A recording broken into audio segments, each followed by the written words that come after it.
Ok. Bonsoir. Bonsoir. Bienvenue, d'accord? Manger en posant des questions. On commence par qui là maintenant? Je suis à l'aise maintenant. On commence par le commencement. Qu'est-ce que vous voulez savoir? Bamba Iba. Qu'est-ce que ça veut dire? Voilà. Ça, deux questions. Pourquoi on a mis Bamba Iba? Et qu'est-ce que Bamba, ou bien, qu'est-ce que Bamba Iba veut dire? Pourquoi on l'a mis? Ah, bon. Ça me brûle, c'est pas toi. En tout cas, quand tu vois Bamba Iba, quelle est la question qui te vient à l'esprit? Vous voulez dire que ça te questionne? Tu aurais souhaité que ça suive quoi, par exemple?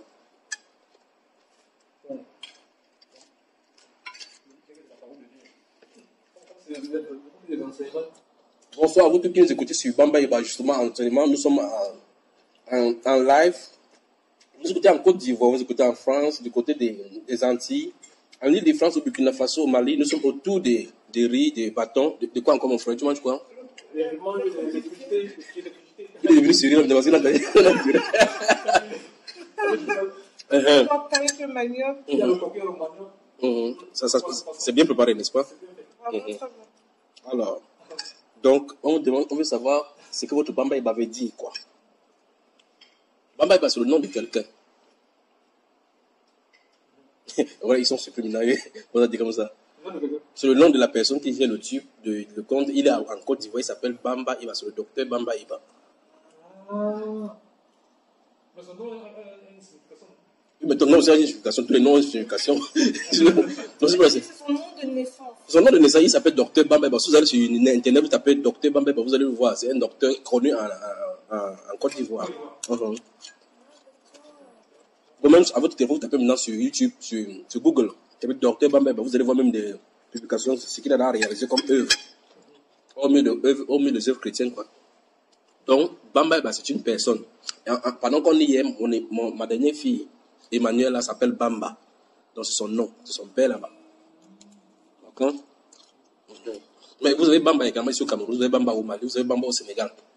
Vous avez Bamba en Afrique de l'Est, vous avez Bamba aussi au pays. D'accord? Il y a aussi Bamba ici au Cameroun. Et voilà. Donc, quand tu as parlé de C'est quelqu'un qui a compris. Ça s'appelle Bamba. C'est pas un frère, ça dit genre biologique. Donc, Bamba, c'est le nom, Iba. Son nom aussi, c'est son prénom. Et Frère Junior, c'était un hommage de nommer la chaîne d'après son nom, ou bien c'est parce que le premier à gérer la chaîne, c'était lui? Le Seigneur l'a appelé à cette tâche-là. Donc, celui qui a la responsabilité de distribuer la nourriture, comme la sœur a la responsabilité de vous nourrir maintenant. Moi, mon rôle, c'est de parler. Son rôle, c'est de faire à ce que ça arrive à ceux à qui c'est destiné. De mettre à l'endroit bien précis. Et le rôle du Saint-Esprit, c'est d'amener les gens qui sont censés manger à ce poste-là pour qu'ils puissent y manger. Tu vois cela? La sœur là pour elle, c'est de faire le dollar comme ça, on mange, pour qu'ils parlent bien, vous écoutez. D'accord? Voilà. Donc, c'est Bamba Iba sur son nom. La chaîne YouTube porte son nom.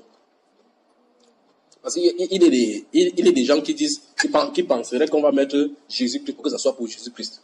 C'est pas cela. Ce n'est pas naturel le nom de Jésus-Christ sur quelque chose qui montre que c'est sur Jésus-Christ. Parce qu'il y a des églises qui s'appellent l'église de Jésus-Christ. Pourtant, c'est Satan qui est là-bas.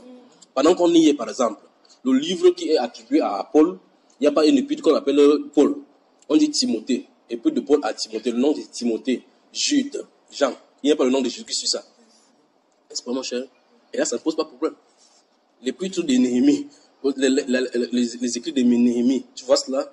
De Jude, de Luc le médecin. Luc vient faire les enquêtes, il écrit. Au lieu de lire le livre de Jésus, on écrit Luc. L'évangile de Luc. Mais ça ne pose pas de problème, non? Dis avec moi Bamba Iba. Bamba Iba. Voilà. Allons-y, des questions. Ça veut dire que les hommes de Dieu qui mettent dans les plaques le nom de l'église, ça veut dire qu'ils sont en erreur. Pour répondre à cette question, il faut d'abord commencer par la définition de l'église. Pour qu'on puisse mettre le nom d'une église, il faut savoir ce que c'est que cette église. C'est quoi l'église, donc? C'est un rassemblement là où Dieu réunit son peuple. Nous sommes là réunis, non? Quel nom pouvons-nous donner?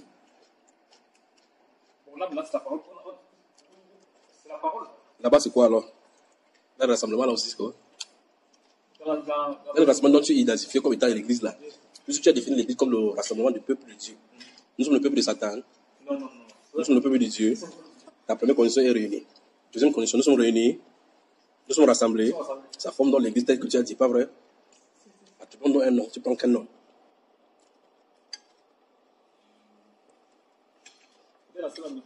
Non, c'est pas qu'elle pose la question, c'est toi. Toute question biblique a une réponse biblique, n'est-ce pas? Moi, c'est la réunion de Dieu. C'est la réunion de Dieu. La réunion de Dieu. Donc, désormais, appelons notre église maintenant et la réunion de... La réunion de Dieu. C'est ce qu'on appelle chaque fois. La réunion de Dieu, c'est ça? L'assemblée de Dieu. L'assemblée de non, il y a quelqu'un qui a appelé ce nom. Est-ce que tu as nécessairement de disciple? Non. Il y a le copyright. La réunion de Dieu. Bon, la réunion, il y a notre église qui s'appelle Réunion de Dieu. Cherche le nom. Fais à manger, mon frère, courage, d'accord? Hein? Tu vois, ça fait un an que tu es ici, tu voulais me voir.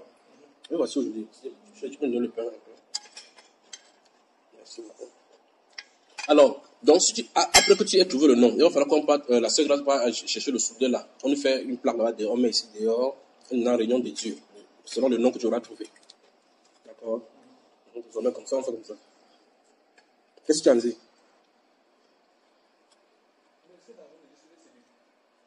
Bon. L'église des saints des derniers jours est biblique. Quel est le nom là-bas dehors qui est biblique? Bon, ton église à toi, c'est où? Ça s'appelle comment?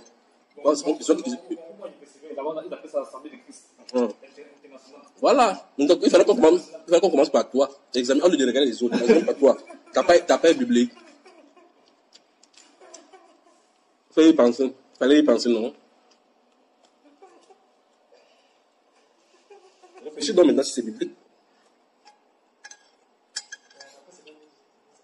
C'est moi qui dis. C'est toi d'abord qui as défini que l'église c'est le rassemblement des croyants. Après, il dit, ok, donne-toi le nom. Si les rassemblements de croyants c'est l'église de Dieu, normalement ça doit avoir le même nom. Tu me comprends? Donc il faut d'abord vérifier si c'est biblique. Est-ce que votre rassemblement avec le nom là c'est biblique?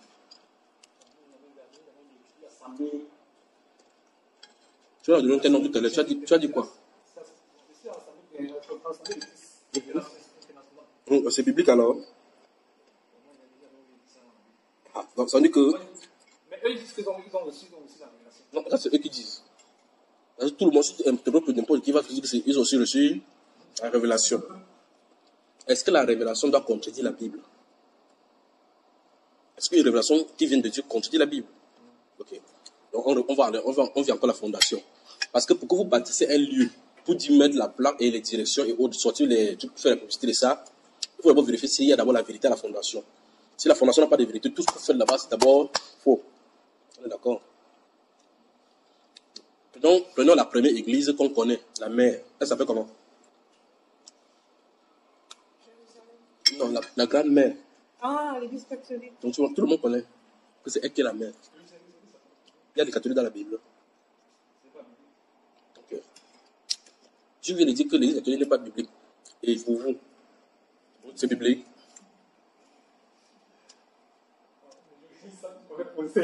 Oui, il connaît. On pose la question, on a des batailles autour du repas, non. C'est l'agapé. Pourquoi dire agapé?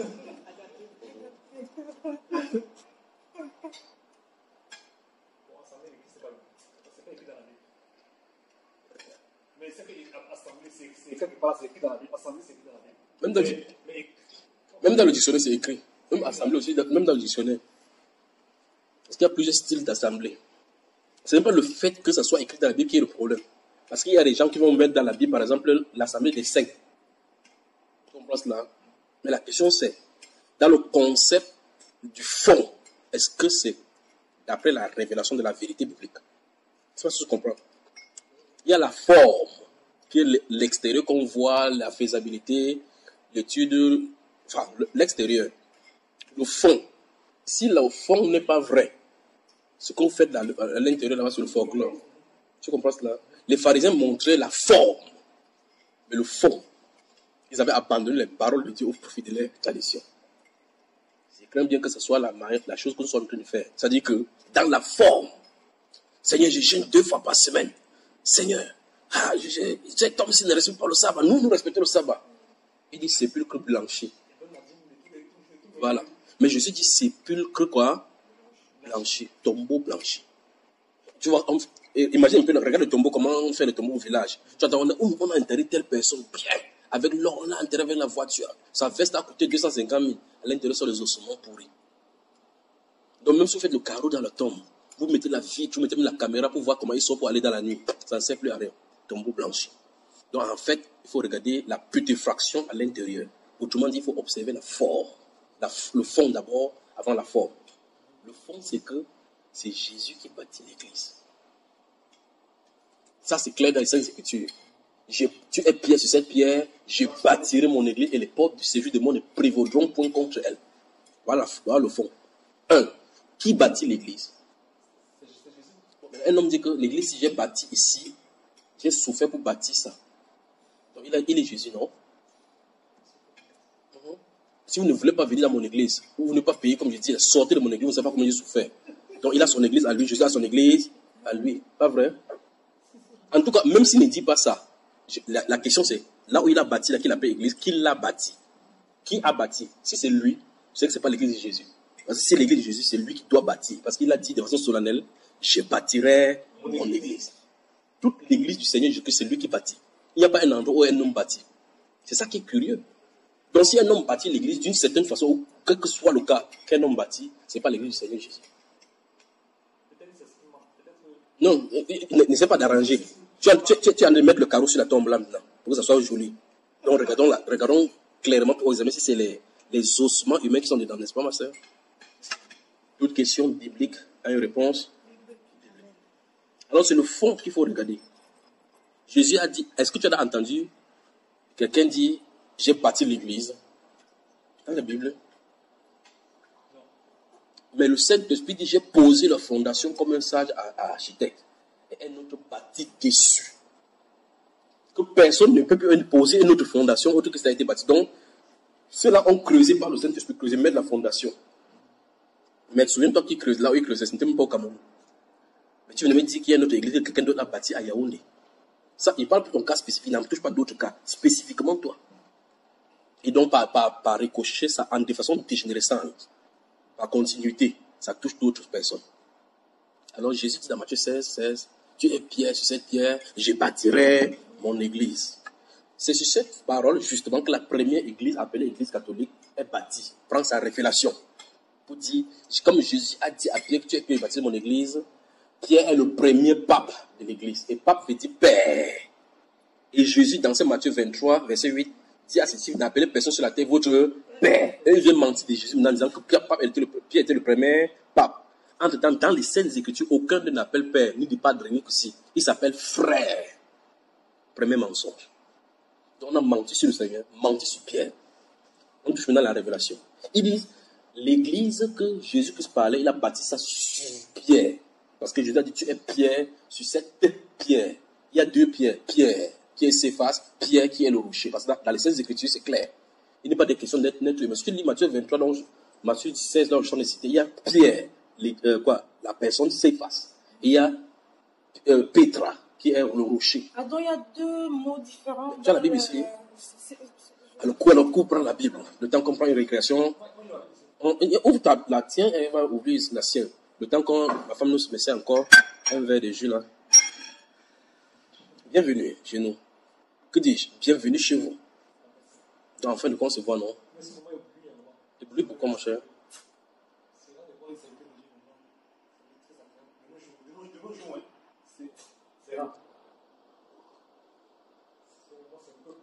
J'espère que tu ne dis pas comme ça pour aller dire que j'étais brutalisé à la parole. Parce que c'est elle qui t'a accueilli, c'est pas moi qui t'ai accueilli.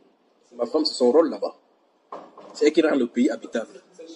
Une seule chair. Là, tu as raison. Là, c'est vrai.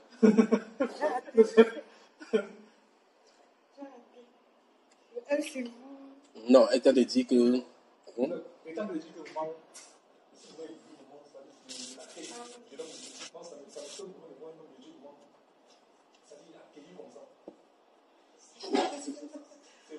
Oui, ça m'étonne de votre étonnement. Parce que c'est normal, là, c'est le style normal.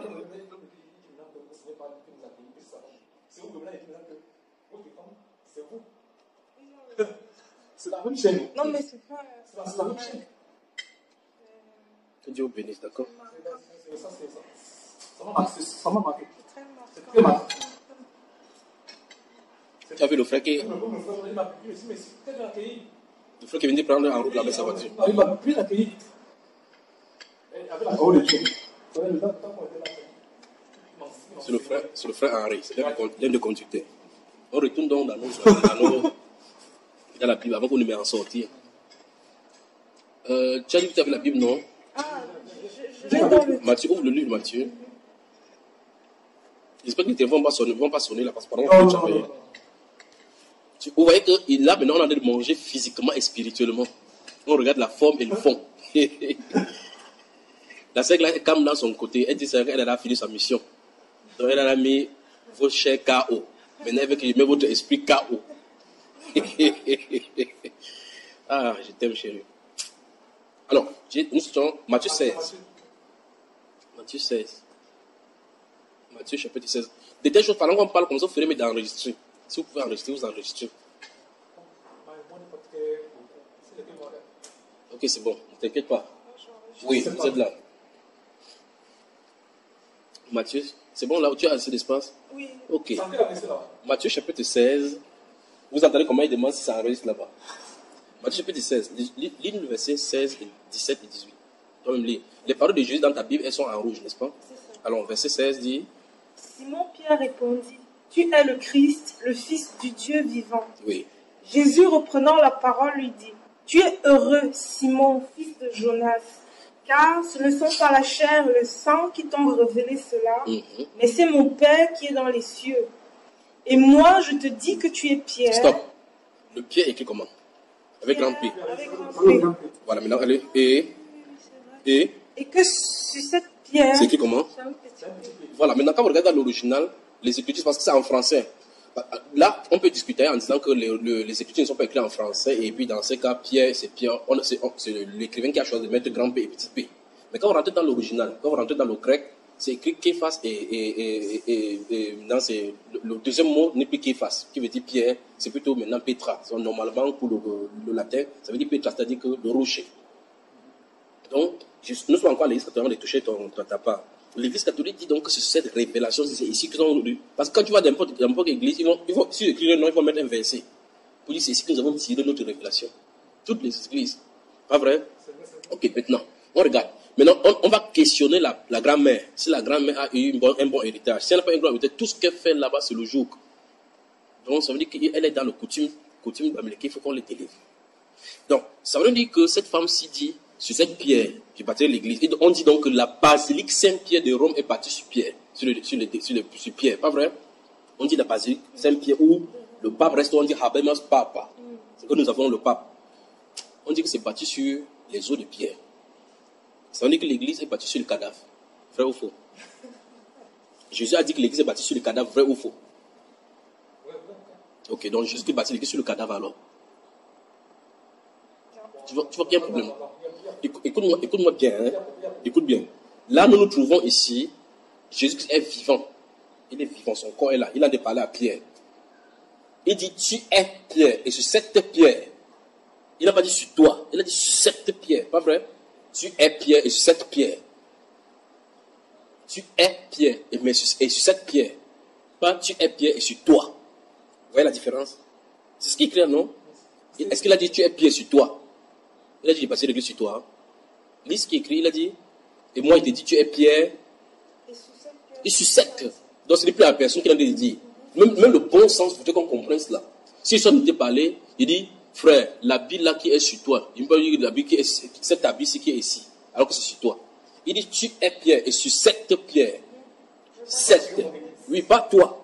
Parce que si c'était sur la personne de Pierre, il devait dire, tu es Pierre, et comme tu es Pierre, j'ai bâti mon église sur toi. Le bon sens voudrait cela. Il dit, tu es Pierre sur cette pierre. Alors, quelle pierre? Ne t'inquiète pas, ne serait pas te concerner, ça se casse. La seule va acheter l'autre.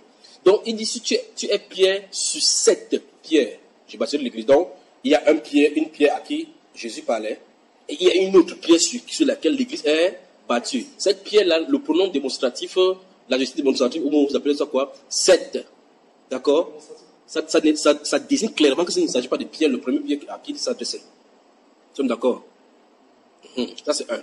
Et même, en amplifiant encore les recherches, on trouve que Jésus-Christ parle comme ça. Pierre meurt, on tue Pierre, Pierre l'apôtre. On le tue longtemps. Mais avant cela, dans Actes des apôtres, des apôtres, la première personne qui prêche à l'église quand le Saint-Esprit vient sur l'église, c'est qui? La première prédication de la Bible, du Nouveau Testament, c'est qui? À l'aide de l'église. C'est Pierre. Comment tu es étonné? La Bible déclare qu'il s'est levé ce jour-là, quand le Saint-Esprit est descendu sur l'église, tout à coup, les gens étaient ivres, là, ils bavardaient des histoires. Les gens ont bu le vin pendant la nuit de 31 août premier, là, c'était grave sur eux.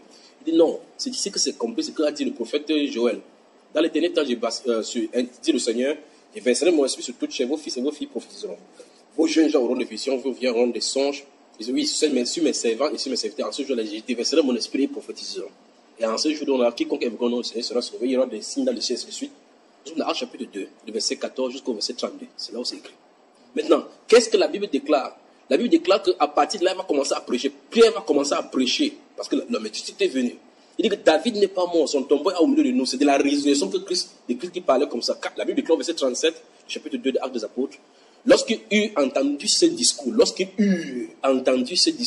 ils eurent le cœur vivement touché. Et il dit à Pierre et gardez bien le mot, à Pierre et aux autres apôtres. Hommes, frères, que feront? Il dit, répentez-vous et que chacun de vous soit baptisé au nom de Jésus-Christ pour le pardon de vos péchés et vous recevez le don du Saint-Esprit, car la promesse est pour vous, pour vos enfants et pour tous ceux qui sont au loin, en aussi grand nombre que le Seigneur, notre Dieu, les appellera. Et par plusieurs autres paroles, il les conjure en disant, sauvez-vous de cette génération perverse. La Bible déclare aussi quand ceux qui acceptaient sa parole furent baptisés. Et en ce jour, pas 16 jours, en ce jour, le nombre des disciples augmenta d'environ 3000 âmes. Ils persévéraient dans l'enseignement des apôtres, dans la fraction de pain, dans les prières, dans les enseignements des apôtres. Tous, d'un commun accord, persévéraient chaque nuit et jour, dans le temps, dans les nuits, dans les prières, ainsi de suite. Personne n'osait dire que nous sommes au verset 45 là-dedans. Tu vois cela? Donc, ce qui se passe maintenant, c'est que ce Pierre, tout ce qu'il récite là, c'est pour montrer clairement que l'Église catholique, s'il y a un foyer de mensonges ici, c'est l'Église catholique. Tu sais pourquoi? Parce qu'ils disent que l'Église de Rome est bâtie sur Pierre, parce que jusqu'à avait dit que son Église est bâtie sur Pierre. Or, Pierre est mort depuis avant que l'Église catholique ne vienne en existence. Or, pendant que Pierre est sur place, l'Église est déjà là. Et l'Église catholique dit que c'est l'Église Saint-Pierre qui est bâtie sur les restes de Pierre. Je ne sais pas si vous comprenez le paradoxe. Longtemps avant que l'église, ce bâtiment ne soit bâti, il y avait déjà l'église. Et il vient dire que l'église, cette chose que vous voyez là, ce bâtiment triste avec des zombies à l'intérieur, c'est ça que Jésus parlait. Donc Jésus a parlé à l'an 30 de notre ère. Il est mort aux environs de l'an 50 et là, Paul et Pierre sont venus, ils prêchaient l'église, ils prêchaient à l'église. La Bible déclare que l'église était en paix en Judée, dans la Samarie, au-delà. Ils sont ravagés l'église. Quand il dit ravager l'église, ce sont des personnes qui partaient pour les ravager. Il n'était pas question de l'église catholique, ni des dévots pontificales. C'est en l'an 1500 et 1400 que des bêtises comme ça ont commencé, que l'église catholique venait avec la sorcellerie. Tu vois cela? Et maintenant, quand il vient cela, il y a un lieu extampillé pour les francs-maçons qui irritent cela. Enfin, c'est sous la Rome païenne, donc sous les empereurs. Les mêmes palaces dans lesquels les empereurs habitaient, les César, pour persécuter les chrétiens, ils sont convertis, ils ont enlevé les robes rouges, ils ont porté les robes blanches. Mais il dit non, qu'il est passé dans l'église. En cherchant dans la révélation, dans la parole, ils ont trouvé cela. Mais cette révélation contredit tous leurs faits et gestes et même leurs compréhensions. Tu me comprends, mon cher? De telle façon que l'église catholique, qu'ils disent être la première des églises, en réalité, c'est la première apostate, en réalité. Parce que pour être premier de l'église, quand Christ était là, il a dit, je bâtirai mon église. D'accord? Quand il quitte la scène, après le Matthieu chapitre 16, dès que le Saint-Esprit vient sur l'église, l'église est née. Donc, c'est le Saint-Esprit qui est le ciment pour bâtir l'église. C'est le Saint-Esprit. Tu me comprends, frère? Donc, dans Actes chapitre 2, l'église commence dans Actes chapitre 2. Strictement parlant. Avant ça, ce sont les disciples simples du Seigneur Jésus-Christ qui sont là. Mais lorsque le baptême du Saint-Esprit descend sur les gens, l'église commence là-bas. Maintenant, on commence à avoir des diacres, des surveillants, des apôtres, des évangélistes qui sont envoyés ainsi de suite. Comme ils sont là pour pouvoir former l'église, que le cœur la forme un tout en Christ Jésus. Alors, je pose la question. Est-ce que l'église catholique est née à la Pentecôte? Si c'est non, alors c'est l'église apostate. Parce qu'elle est née 600 ans après. Tu vois le problème, n'est-ce pas? En fait, en 323, à partir de 72, il y a une série de conciles qui va avoir lieu avec Arius et beaucoup de tendances vont avoir lieu. Il y a les gars de l'Orient, c'est-à-dire à Alexandrie maintenant, ce que vous appelez l'Égypte, en bordure des mers égyptiennes là. Il y a un garçon là qu'on appelle Arius, que ça part des doctrines là, des témoins de Jéhovah, on pissé sur lui. Et donc, ils vont avoir des tensions là-bas au point où Constantin, il voit clairement qu'il y a des divisions dans son royaume. Parce que l'Église catholique a toujours la vision de l'expansion et de la domination. Il veut envahir la terre. Il n'y a pas d'endroit sur la terre où il n'y a pas l'Église catholique. Même en plein Arabie Saoudite, il y a l'Église catholique. Tu vois, il dit même en plein Arabie Saoudite, il y a l'Église catholique. Justement, ce qui est curieux. Si toi et moi on parle quoi là-bas, à ça on commence à parler de Jésus comme ça 2-3 fois, on va te tuer. Mais les prêtres sont là, ils sont en collaboration avec les nonces là-bas, les prêtres là-bas. C'est là où je vais en venir. Alors donc, je suis en train de dire donc que si on se base sur, ils ont peut-être reçu une révélation du Seigneur, que ça semble contrer l'Église, la parole de Dieu. Sur quelle base tu vas aussi dire maintenant que l'Église catholique, ça pas est fausse? Parce que si tu acceptes ça sur ta base, il faut accepter aussi ça sur la base de l'Église catholique, parce qu'ils ont reçu la révélation que Jésus-Christ parlait à eux.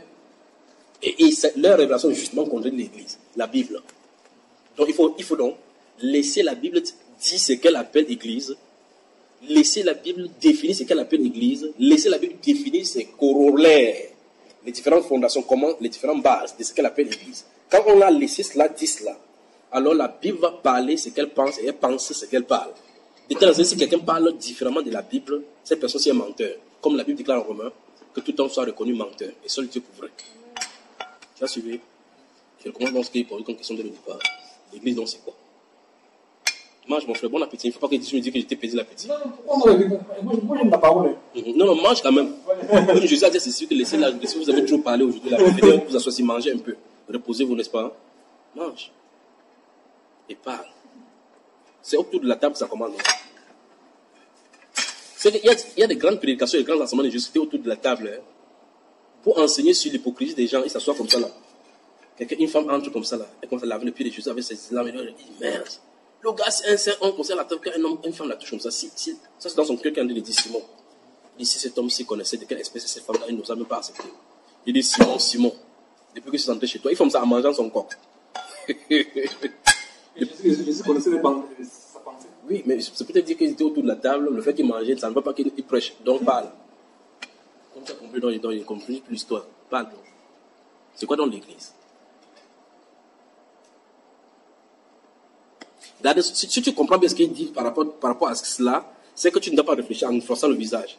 J'ai dit ceci, après avoir fait un paradigme sur le fait que les hommes prennent des révélations, et que, comme le cas de l'Église catholique que j'ai essayé d'esquisser maintenant, et on trouve que c'est contraire aux Saintes Écritures. Si on va sur cette base-là, on va prendre dénomination après dénomination, après quand tu vas toucher le protestant, après les anabaptistes, après ceci, ça va faire les procès des hommes.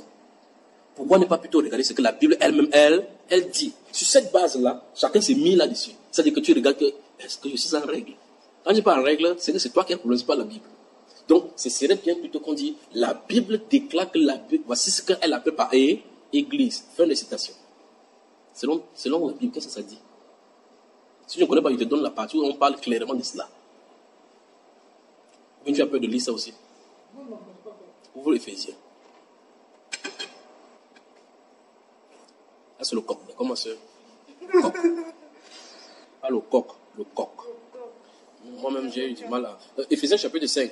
Moi-même, j'ai eu du mal à appeler ça dès le départ. Parce que comme quand ils ne connaissaient pas c'est quoi qu'on appelle le coq. Je dis, mais c'est le coq, comment on dit le coq? Le coq, c'est l'animal. C'est l'oiseau. Le coq. Vous y êtes maintenant? Tu vas lire. Normalement, il y a 10 versets là-bas dans lesquels il y a les définitions, les fondations avec les corollaires de cette église-là. Éphésiens chapitre 5. Ce qu'on va faire, c'est que tu vas lire un verset, elle lit un verset. Tu lis un verset. Au finish, tu auras lu 5 versets, elle aura lu 5. Commence au verset 22 et puis elle va finir jusqu'au verset 32. Donc vous allez comme ça.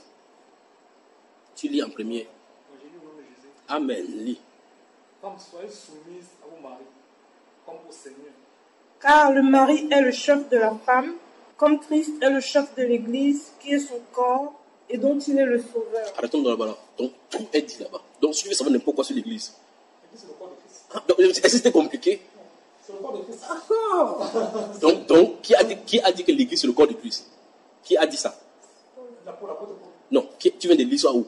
Bon, le Saint-Esprit. Bon, c'est le Saint-Esprit. Donc, c'est le Saint-Esprit qui dit que l'Église, c'est le corps de Christ.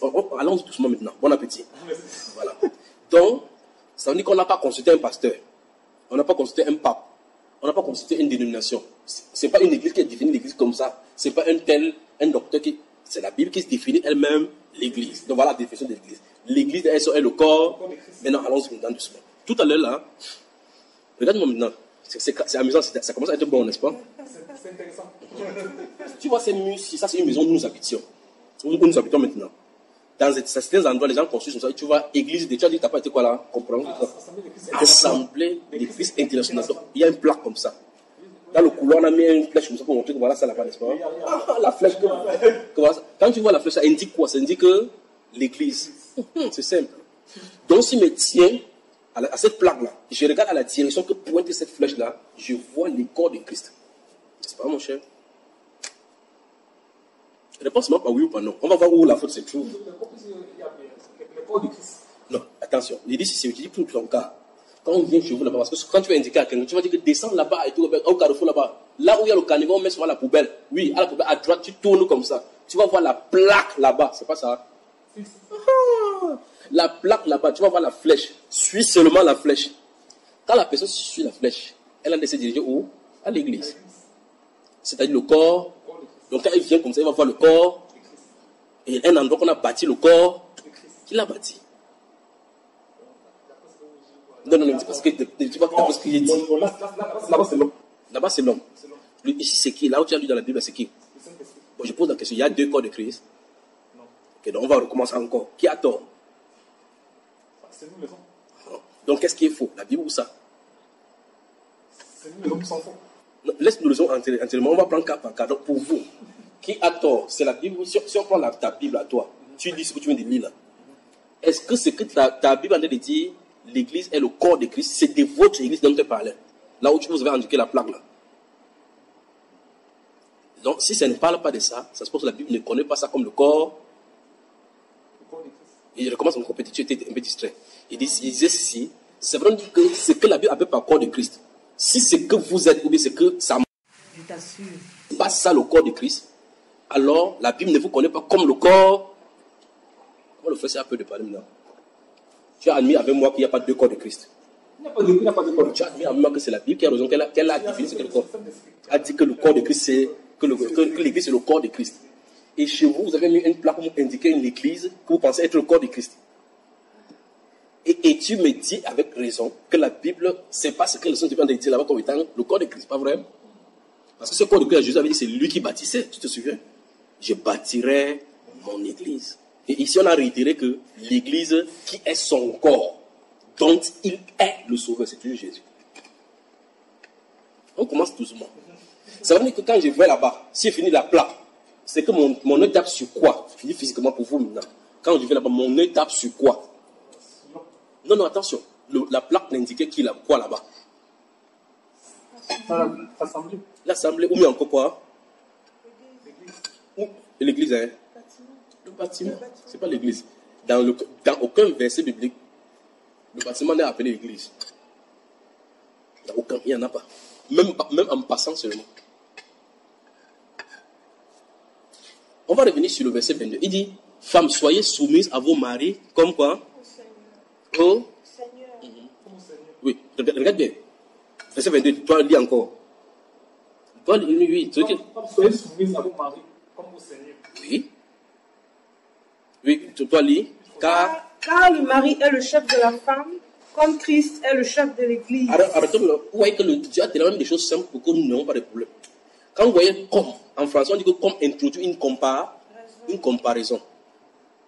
Donc il y a deux groupes de personnes, ou deux groupes de choses qu'on a dit de comparer ici. Il y a l'homme et la femme. Regarde, mais voici l'homme. Voici ma femme. Pas vrai?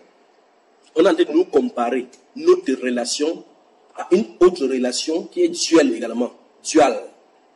C'est-à-dire que nous sommes duels ici. Nous sommes dual. Il y a mon épouse et moi. Et cette relation, les deux versets nous ramènent notre relation à une autre relation. Christ et l'église. Là, non. Regarde bien encore. Il dit, les deux versets sont en train de parler à deux groupes de personnes. Premier groupe, l'homme et la femme. Deuxième groupe, Christ et l'église. On est en train de les comparer, les deux groupes. Je veux que si c'est assimilé, je prends donc quelque chose maintenant et on travaille. Tu as bien saisi maintenant? On est d'accord qu'il y a 4 choses nommées là-bas. L'homme, la femme, Christ et l'Église. On est d'accord, mon cher? Voilà. La grande gourde aussi, on va prendre comme Christ. La grande gourde aussi. D'accord? Celle-ci, on va prendre comme son épouse. Et il y a grâce là-bas et il y a moi. Donc voici Christ, voici son épouse. On va prendre physiquement, qui nous pardonne pour cela. Et puis voici grâce, voici mon épouse. Donc on est en train de comparer les deux ici à nous.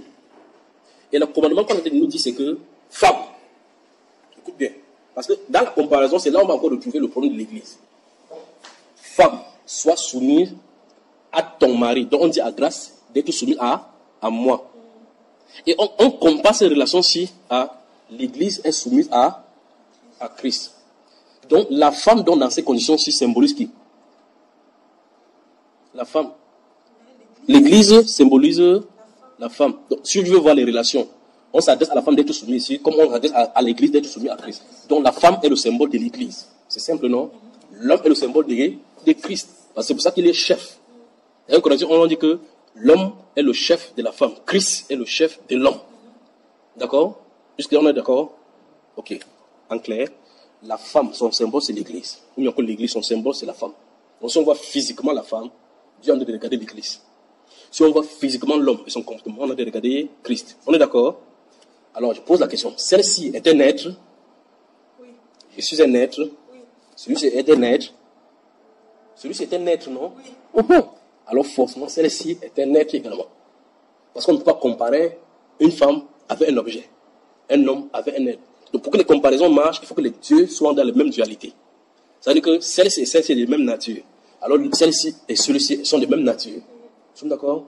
Ok. C'est pour dire quoi? C'est-à-dire que celle-ci qu'on appelle église peut pas être un bâtiment physique. Une maison. Tu as bien compris, mon cher? Donc, si tu vois un mur, on écrit église des saints. C'est pas ceci. Le mur, c'est parce que c'est un homme qui a pris. Vous avez pris des fumeurs de chanvre, des garçons au quartier, vous avez volé même certains ciments. Et peut-être même la limite de la terre a été volée. Peut-être vous avez exproprié la terre même à une veuve. Pas vrai? Donc, ce n'est pas ce bâtiment, non, ce qu'on appelle l'église. Mais même manifestement, les pasteurs lisent dans la Bible ce qu'ils sont les dieux. Ils disent clairement que l'église c'est le corps de Christ.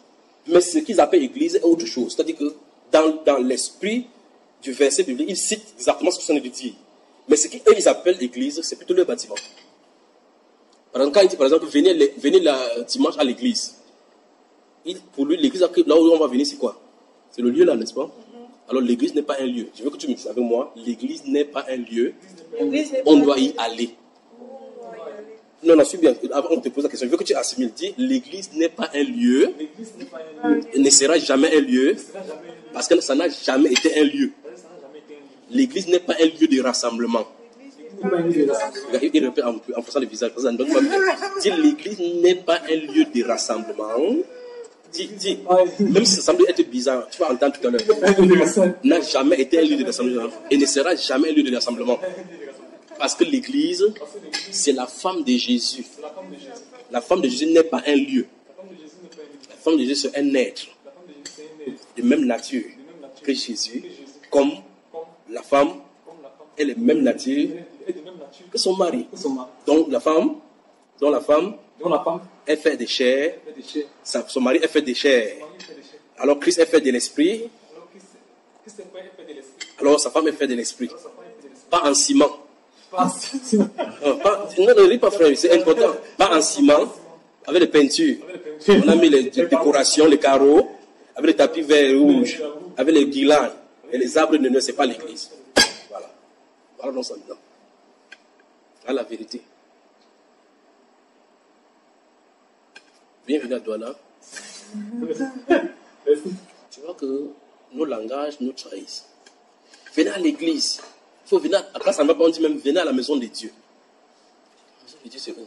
C'est ici, c'est lui qui a bâti. Un jour, les gens de la communauté viennent casser. On casse la maison de Dieu. En même temps, la Bible déclare les portes du séjour des morts ne prévaudront point contre elle.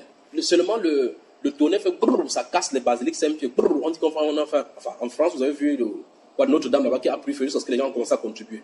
Mais Jésus a dit les portes du séjour des morts. Les seules choses qui sont au séjour des morts qui sont encore plus graves, c'est quoi? C'est pas seulement le feu. Mais le feu a abusé la basilique, ils ont pleuré toute la nuit. Les gens ont commencé à citer Marie, à appeler Joseph. L'enfer n'a jamais eu une victoire, aucune victoire sur l'église. Et n'en aura jamais. Parce que Jésus a dit, je bâtirai mon église. Et les portes du séjour du monde ne prévaudront point. Donc on n'aura jamais la victoire.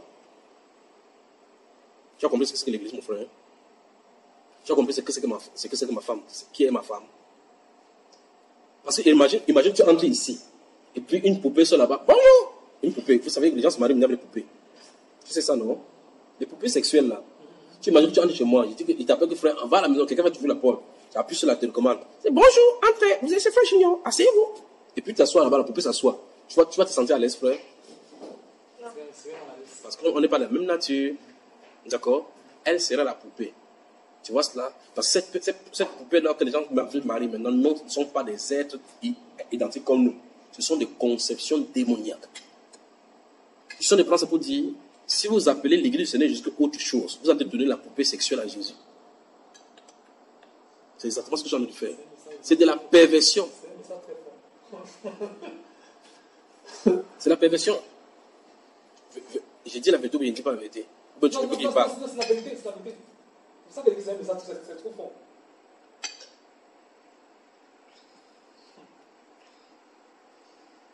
Bon appétit, mon frère.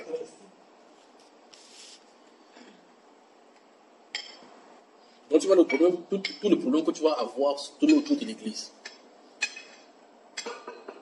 Alors tu te poses la question. Comment dans ton quartier il y a 3 au moins de ces endroits-là? Au moins 3. Pas vrai? Regarde seulement dans ton quartier où tu trouves où il y a pour vous. Il y a au moins 3. Tu connais les noms, non? Il y a beaucoup de noms. Donc, c'est pour ça qu'il dit qu'il y a au moins 3. Donne-nous 3 noms. Je vais te dire quelque chose. Donne-nous 3 noms en dehors du nom de ton église à toi, là où tu vas, dans ton quartier, puis je te dis quel est le problème. Il y a la cathédrale de la gloire. Cathédrale de la loi. De la gloire. Wonderful. Tu y vas souvent. Hein? Pardon? Tu y vas souvent. Bien sûr, je là-bas, mais le temps, il passe avec la motion dans la moto. Ok, ça me de la route. Et tu passes devant ça pour aller chez vous. Pour aller pour vous. Je pense que pour aller. Là où vous adorez. Ok, non, c'est encore très bien encore. Pourquoi tu traverses ça? Tu pars plutôt chez là où tu pars pour persévérer. Quand tu passes, certainement, tu as la Bible, non? Ta Bible. Quand tu pars pour aller chez toi. En partant, tu vois les gens qui ont leur Bible aussi, qui entrent par là-bas, non? Tu les considères comme des frères, ou comme les perdus. Bon, comme il ne connaît pas le même, c'est pas les gens d'évangile qui ne savent pas ce qu'il fait là-bas. Bon, pourquoi tu n'y entres pas, alors? Puisque tu les vois quand même avec la Bible, entre temps, ils te voient avec la Bible, que mais le gars, ça se va arrêter la route, quoi. Comment il n'entre pas ici à la gloire? On dit que c'est là. Tu as dit quoi? Cathédrale, mais c'est même pas le palais, c'est la cathédrale de la gloire. Et cette cathédrale de la gloire, c'est un ancien lieu catholique. C'est pas ça? Non, c'est pas catholique, c'est réveillé. C'est réveillé? Non, il n'a pas dit que c'est catholique, il dit que c'est un ancien lieu de catholiques. C'est une cathédrale. Qui utilise des cathédrales? C'est catholique. Bon, alors, la question que je te pose, c'est pourquoi tu traverses ça pour aller loin encore? Tu es sur la moto, tu traverses, tu regardes bien chaque fois. Pourquoi tu traverses? Tu n'y es jamais entré, pourquoi? Pourtant, la Bible que tu es en train de mettre, c'est la même Bible que ceux-là ont. Et très souvent, tu ne les salues même pas, tu passes seulement.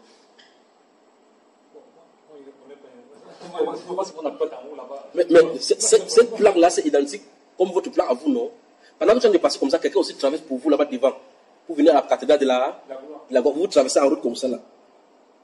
Après là-bas, dans la cathédrale, on dit louons Dieu. C'est long l'immensité descendant. En même temps, chez vous là, pendant que tu louons Dieu, tu entends là-bas, dans la maison de mon père, alléluia, oh, il y a la joie. Après, tu entends finalement pour calmer quand ça est d'aller au rythme de slow. Je suis content de te voir aujourd'hui. Pas vrai, frère? Je chante de mon frère, que Dieu te bénisse. Personne parmi les deux n'a chanté pour Satan, pas vrai? Ma question c'est, pourquoi tu peux pas quitter traverser entre toi là? Mais le louange ne vous intéresse pas. C'est ça le vrai problème. Mon problème, mon indication, c'était que vous avez porté la même Bible. La question c'est à toi. Pourquoi tu traverses sans entrer là-bas? Mais en compétition, il n'y a jamais pensé. Je te pose la question. Est-ce que quand tu vas partir maintenant, tu vas y entrer?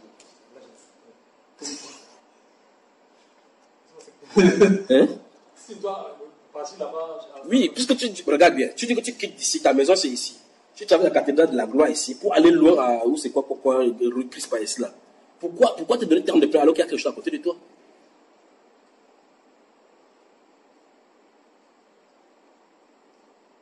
Donc c'est là-bas que tu as persévéré. Non, c'est parce que je te pose la question, je veux que tu me donnes une réponse biblique.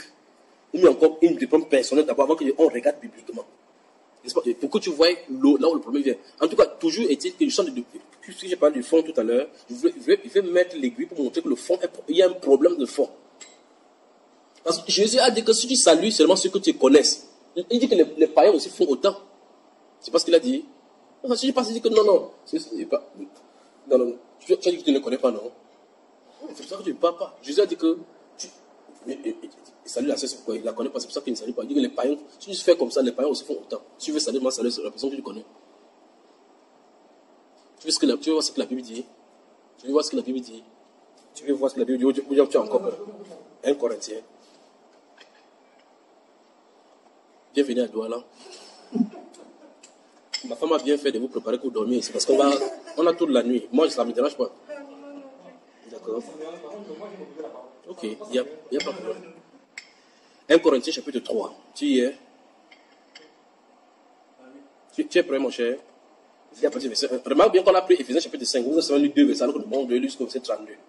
Donc c'était fini avec la définition de la Bible par rapport à l'Église. Mais on va y revenir. Chapitre 3 de 1 Corinthiens. Verset 1 d'abord.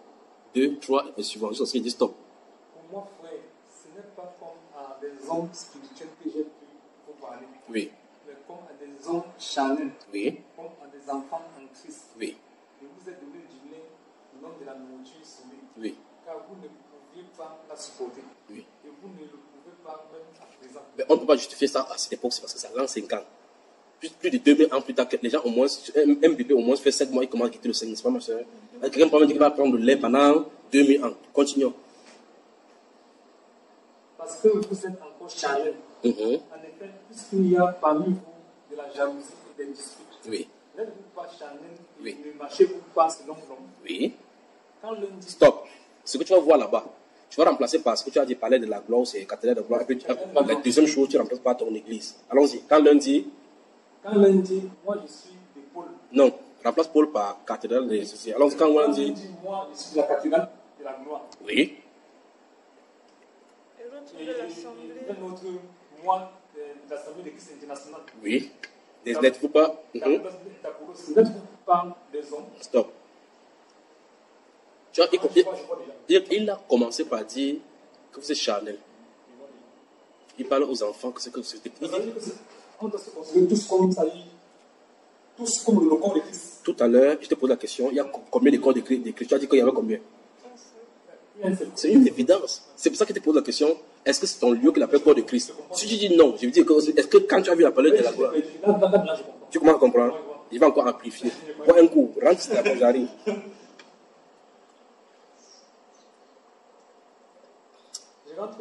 Je dis que, ici, reste à gauche, j'arrive. C'est le jus de papa et ça, chérie. Vous avez goûté? Tu fais de boire le jus. Tu fais de boire le jus avant de boire l'eau. Sinon, ça va te créer des problèmes. Vous voulez dire créer des problèmes parce que tu n'auras pas le goût. Non, prends mon verre, il n'y a pas de problème. Il faut qu'il goûte ça et comprenne que. Voilà. Bois un peu, ça va te laisser la gorge. Voilà. Bois un peu un coup avant qu'il continue. Ma soeur, tu as aussi goûté un peu le jus là. Quand tu commences ça, l'inspiration peut encore venir, non? Ah ben voilà, chapitre 1. Nous sommes dans 1 Corinthiens, chapitre 1 maintenant. Donc tu vois que Paul, là, ce chapitre 3, c'est un fustiger la division. Parce que les chrétiens commencent à dire que moi, j'appartiens plutôt à Paul. C'est-à-dire que si on remet ça aujourd'hui, quelqu'un va dire que moi, je suis catholique. L'autre va dire moi, je suis protestant. Il dit regardez-moi les charnels comme ça. Tu comprends le problème maintenant? Donne-lui, chérie, aide-la. Tu as suivi, mon cher? Alors, le temps qu'elle sait son jeu. L'église n'est pas divisée parce que c'est ce que l'apôtre va poser la question là-bas justement. Quand tu vas rentrer au chapitre 3 là, tu vas voir que Christ est-il divisé? Tu vas répondre à cette question. Si la réponse est non, vous allez me dire ce que vous faites dans les différents endroits là-bas. C'est ce que j'ai mieux de la traverser. Allons-y maintenant. Chapitre 1, verset 10. Allons-y. Le verset 10 seulement du chapitre 1. Je vous exhorte, frère. Il s'adresse à qui? Au Oh, Corinthien. tu as vu Corinthiens dans le verset 10 là. Ah, À ma pauvre. Tu es un frère. Je suis Je suis un frère. Ils sont les sœurs, non? Et donc, tous ceux qui nous écoutent, qui sont des chrétiens, sont des frères. Donc, il s'adresse à qui? à l'église. Voilà, lisons maintenant. Donc, garde ça à l'esprit. Allons-y. Je vous exhorte, frère, par le nom de notre Seigneur Jésus-Christ, à tenir tous un même langage. Stop. Tu as dit tout à l'heure, quand tu sortais de chez toi, tu traversais qui déjà? La cathédrale de la gloire. Pour aller où? Pourquoi tu ne laisses à lui même pas? Parce que tu as peur qu'il ne tienne pas le même langage, n'est-ce pas? Tu as peur que les doctrines soient là, si tu ne connais pas tout. Tu vois ça? Allons-y. Tenez tous un. Un même langage. Et à ne point. Et à ne point avoir de division parmi vous. Stop. Tu as entendu ça? Donc, parmi, donc, au milieu de vous, il ne doit point avoir des divisions. Comment tu t'appelles ton prénom? Jean. Jean. Elle s'appelle Grâce. Celle-ci s'appelle Nicaise. Tu vois cela? Ce nom-ci nous divise. C'est pas ce qu'on comprend. Bon, supposons, je vais donner un nom. Tu t'appelles Bidon. Tu m'appelles Bidon. Tu t'appelles? Elle s'appelle? Tout le monde à la maison s'appelle? Bidon. Et puis quelqu'un entre dit que Bidon, il veut te voir. Qui vient? Tout le monde. Parce que tout le monde s'appelle Bidon. Ça veut dire que si on a un nom, tout le monde est unanime. Vous m'avez suivi? Ok. Si, voilà les différents noms comme nous avons dit tout à l'heure. Si je suis ici couché, quelqu'un dit grâce, ça me concerne. Ça concerne cette grâce. Grâce parce qu'on l'a, c'est elle qu'on a appelée. Donc si tu me demandes les catholiques, toi tu vas dire que d'abord on parle comme ça contre les papes et les catholiques. Ça me concerne pas. Ça concerne pas. Tu vois ça? Mais si elle dit les disciples du Seigneur Jésus-Christ sont cupides, automatiquement ça te concerne. Que tu sois n'importe qui, pasteur, apôtre, ça te. Parce que tu es un disciple du Seigneur. Donc ça dit cette parole. Quand elle a dit tout à l'heure, je vous exhorte frères. Tu as remarqué, il n'a pas dit. S'il disait, je vous exhorte catholique. C'est que tu as dit ça, tu dis, mais je suis pas catholique. Mais il a dit, je vous exhorte frères. Par cette exhortation, ça touche tout le monde. Que tu le veux ou pas. À l'instant, tu appelles le nom du Seigneur Jésus-Christ. Ça te con. Quand il parle de frère, il parle de l'église. Mais l'église est formée des frères, non? C'est pour ça que je te dis, s'il y a un nom qu'on a uniquement, c'est-à-dire qu'on a au sens unique, cet nom-ci nous unifie. Je vais me faire bien comprendre. Sur cette table-ci, il y a le mion, il y a le riz, il y a de coq, de pain, et ainsi de suite. Chaque nom que j'appelle là, ça divise justement. Tu vois cela? Mais s'il dit, regarde bien, sur cette table, il y a le repas. Le repas, c'est un nom global pour ce qui est sur la table. Mais ce repas-ci, il y a du poisson. Tu ne vas pas toucher le poisson. Mais quand il dit repas, le poisson était un repas. Le riz était un repas, c'était un repas, c'était un repas. Mais ça, c'est le repas, pas les repas. C'est ça que je comprends. Voilà. Maintenant, regarde bien. Ça veut dire que si celui-ci était appelé repas, celui-ci était appelé repas, celui-ci était appelé repas, on ne pouvait pas les distinguer. C'est que je suis en train de dire. Il n'y a pas de confusion. Maintenant, ce que je suis en train de dire, au nom du Seigneur Jésus-Christ, c'est que les noms divisent.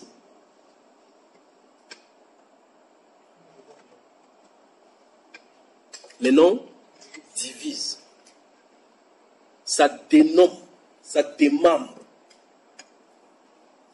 Ça veut dire que dans ce monde ici, il devait seulement voir seulement un seul nom.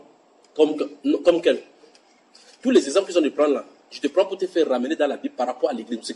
La discussion se pose sur l'église du Seigneur. Je prends les exemples sur grâce, sur nous, sur les riz, là, le repas. C'est pour qu'on comprenne ce que ça me dit. Regarde bien. Regarde, essaie de compter les différentes choses qu'il y a sur la table. Il y a le coq, il y a le manioc, le poisson, le riz, le bâton de manioc et la crudité. Les crudités. Le pain. Voilà. Le jus. Donc, tu as nommé au moins 8 choses. Si à ces noms-là, tu associes catholique, protestant, témoin de Jéhovah, ici, pentecôtiste, réveillé, ainsi de suite, si on prend ça en termes d'église, voilà ce que le monde est. Voilà ce que tu as dans le monde. Tu me suis ça? Tu m'as suivi?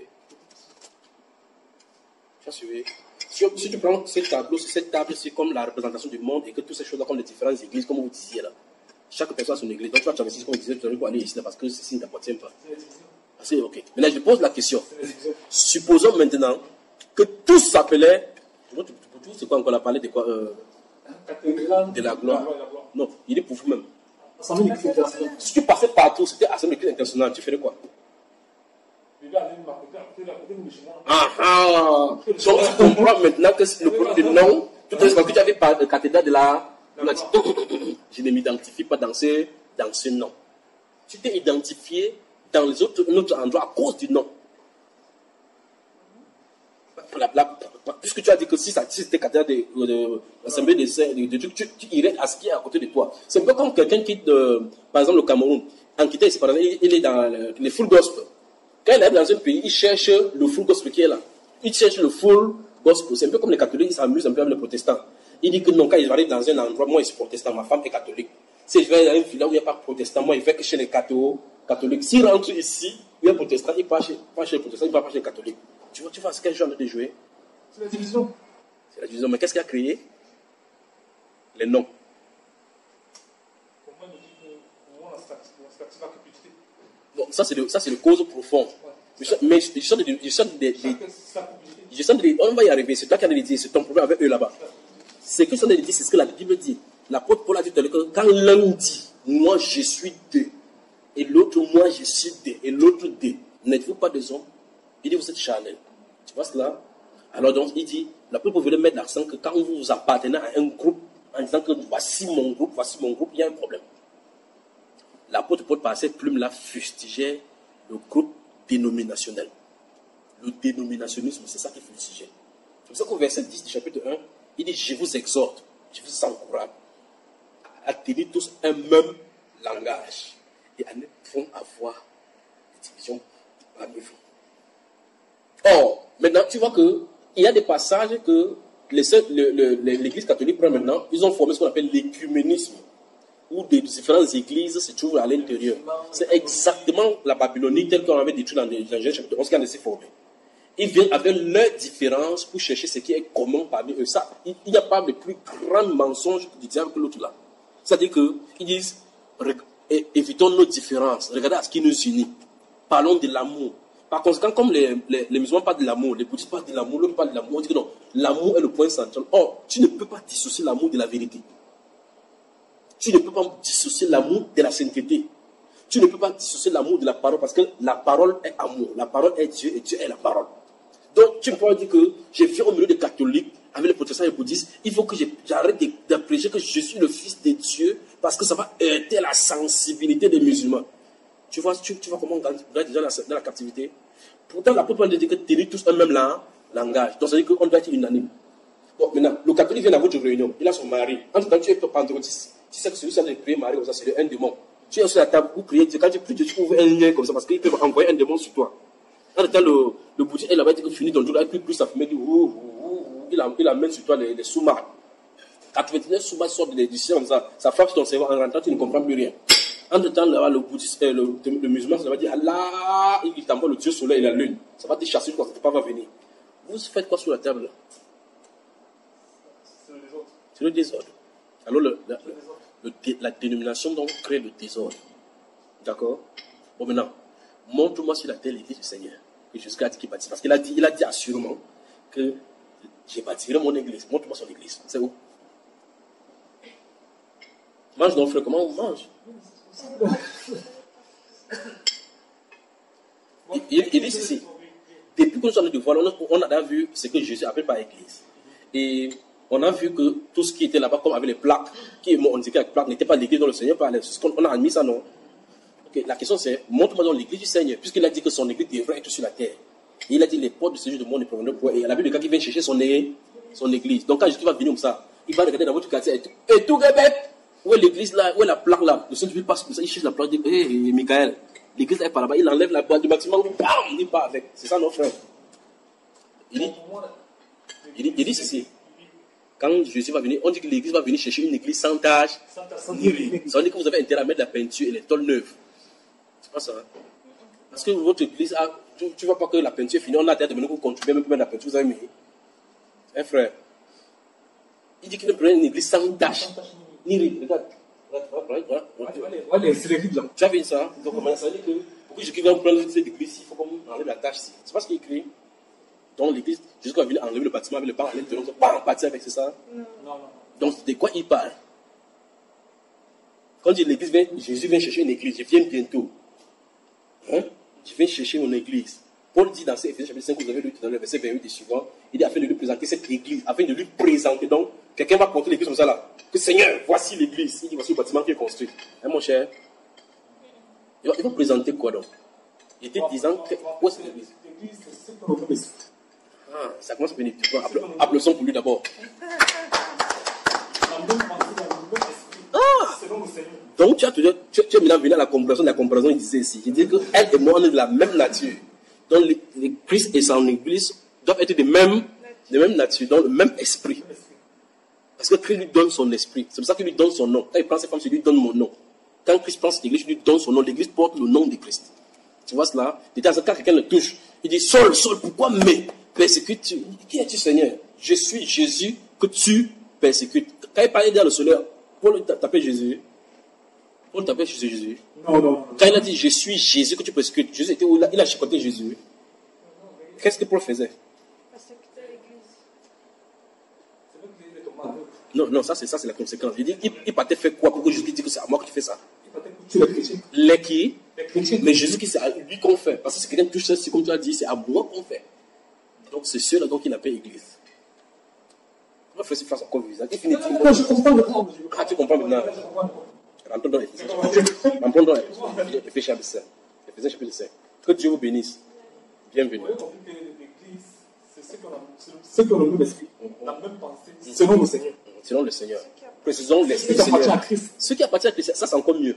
Ceux qui appartiennent à Christ. Parce que les bouddhistes ont le même esprit chez eux. Les bouddhistes ont le même esprit. Hein? Donc, Éphésiens chapitre 5. On continue. Nous avons lu le verset 22. Tu avais lu le verset 22, elle a lu le verset 23.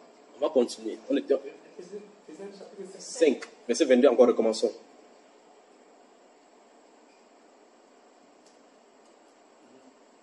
Femmes, soyez soumis à votre mari comme au Seigneur.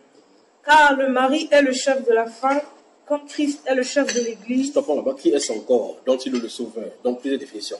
Donc, l'Église, qui est le chef de l'Église, C'est Jésus-Christ. comme qui est le chef de grâce, son chef. Comment tu cherches? Tu veux donner un autre mari à ma femme? On dit que Christ est le chef de l'Église, comme moi, je suis le chef de ma femme. Donc, je suis marié à ma femme comme Christ est marié à son Église. Bon, Christ est le chef de votre Église. Non, comment tu baisses la voix? Dis oui ou non? Ok. Il est le chef de l'Église catholique, Non. l'Église protestante, Non. pentecôtiste, l'Église réveillée, les témoins de Jéhovah. Quand il dit pentecôtiste, il dit réveillé. Continuons seulement. Avant, c'était il est le chef de là-bas. Non. Les protestants, les luthériens, les saints des derniers jours, les Christ rassemblés dans les derniers temps, les entre KO ils sont ok, Jésus qui guérit et bientôt et maintenant même, les miracles now, il est le chef. On dit, il est le chef de son église. Remarque bien que c'est au singulier là-bas. Tu as remarqué que, regarde bien l'église là-bas, regarde bien. Comme Christ est le chef. C'est le chef de l'église. C'est au pluriel. Vraiment, hein. C'est au pluriel. Comment tu parles? Quand ton corps ajoute un SS dans les yeux de celui-là. Chef de l'église, là. C'est combien? Peut-être sa version a eu mais SS. Continue comme ça. Moi, je vois ça. Regarde. Lis ce qui est écrit.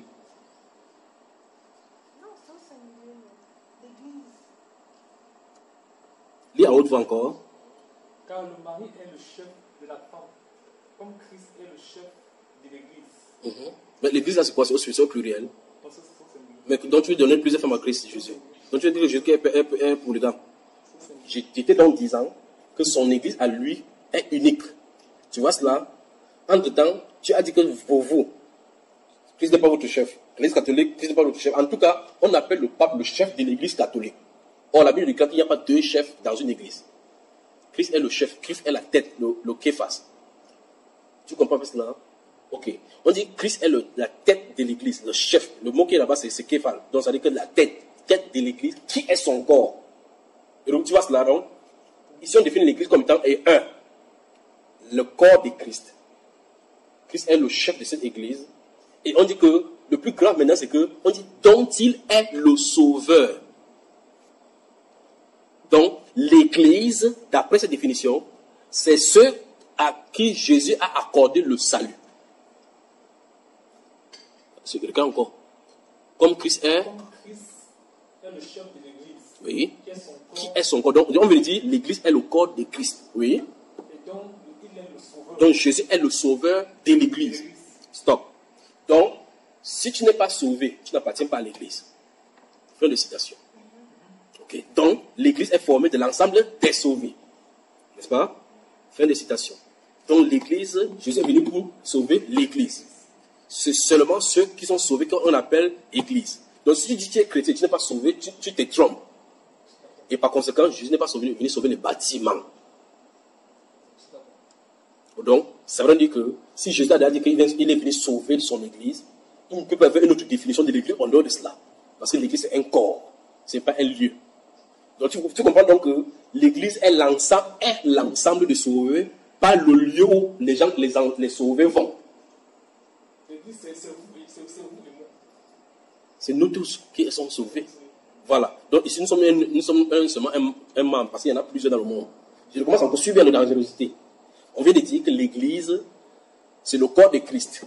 Il a sauvé l'Église, donc il est le sauveur. Donc l'ensemble de ceux qui sont sauvés, pas nous seulement qui sommes vivants, ceux les pierres et autres là-bas qui sont morts dans le temps, dans différents arcs de l'Église, tous là, ceux qui sont couchés et ceux qui sont vivants, forment ensemble l'Église dont Jésus disait, je bâtirai mon Église. D'accord? Alors, je disais donc que l'Église, donc, c'est l'ensemble des sauveurs et non le lieu où les sauveurs vont. C'est ça. Et non le bâtiment. Appelez ça encore pour elle. Donc, ce n'est pas un lieu qui est appelé bâtiment. Ce n'est pas un édifice physique qu'on appelle bâtiment. C'est l'ensemble des êtres que Christ a adressé son sang à la croix pour eux. On est d'accord maintenant? On commence encore maintenant avec nous. Dis avec moi, désormais, mes pasteurs et moi, nous ne dirons plus aller à l'église. Allez à l'église. Venez à l'église. Venez à l'église. Il faut aller à l'église. Il faut aller à l'église. Parce que ça n'a pas de sens. Ça n'a pas de sens. C'est pas mon cher. Bon appétit. Merci.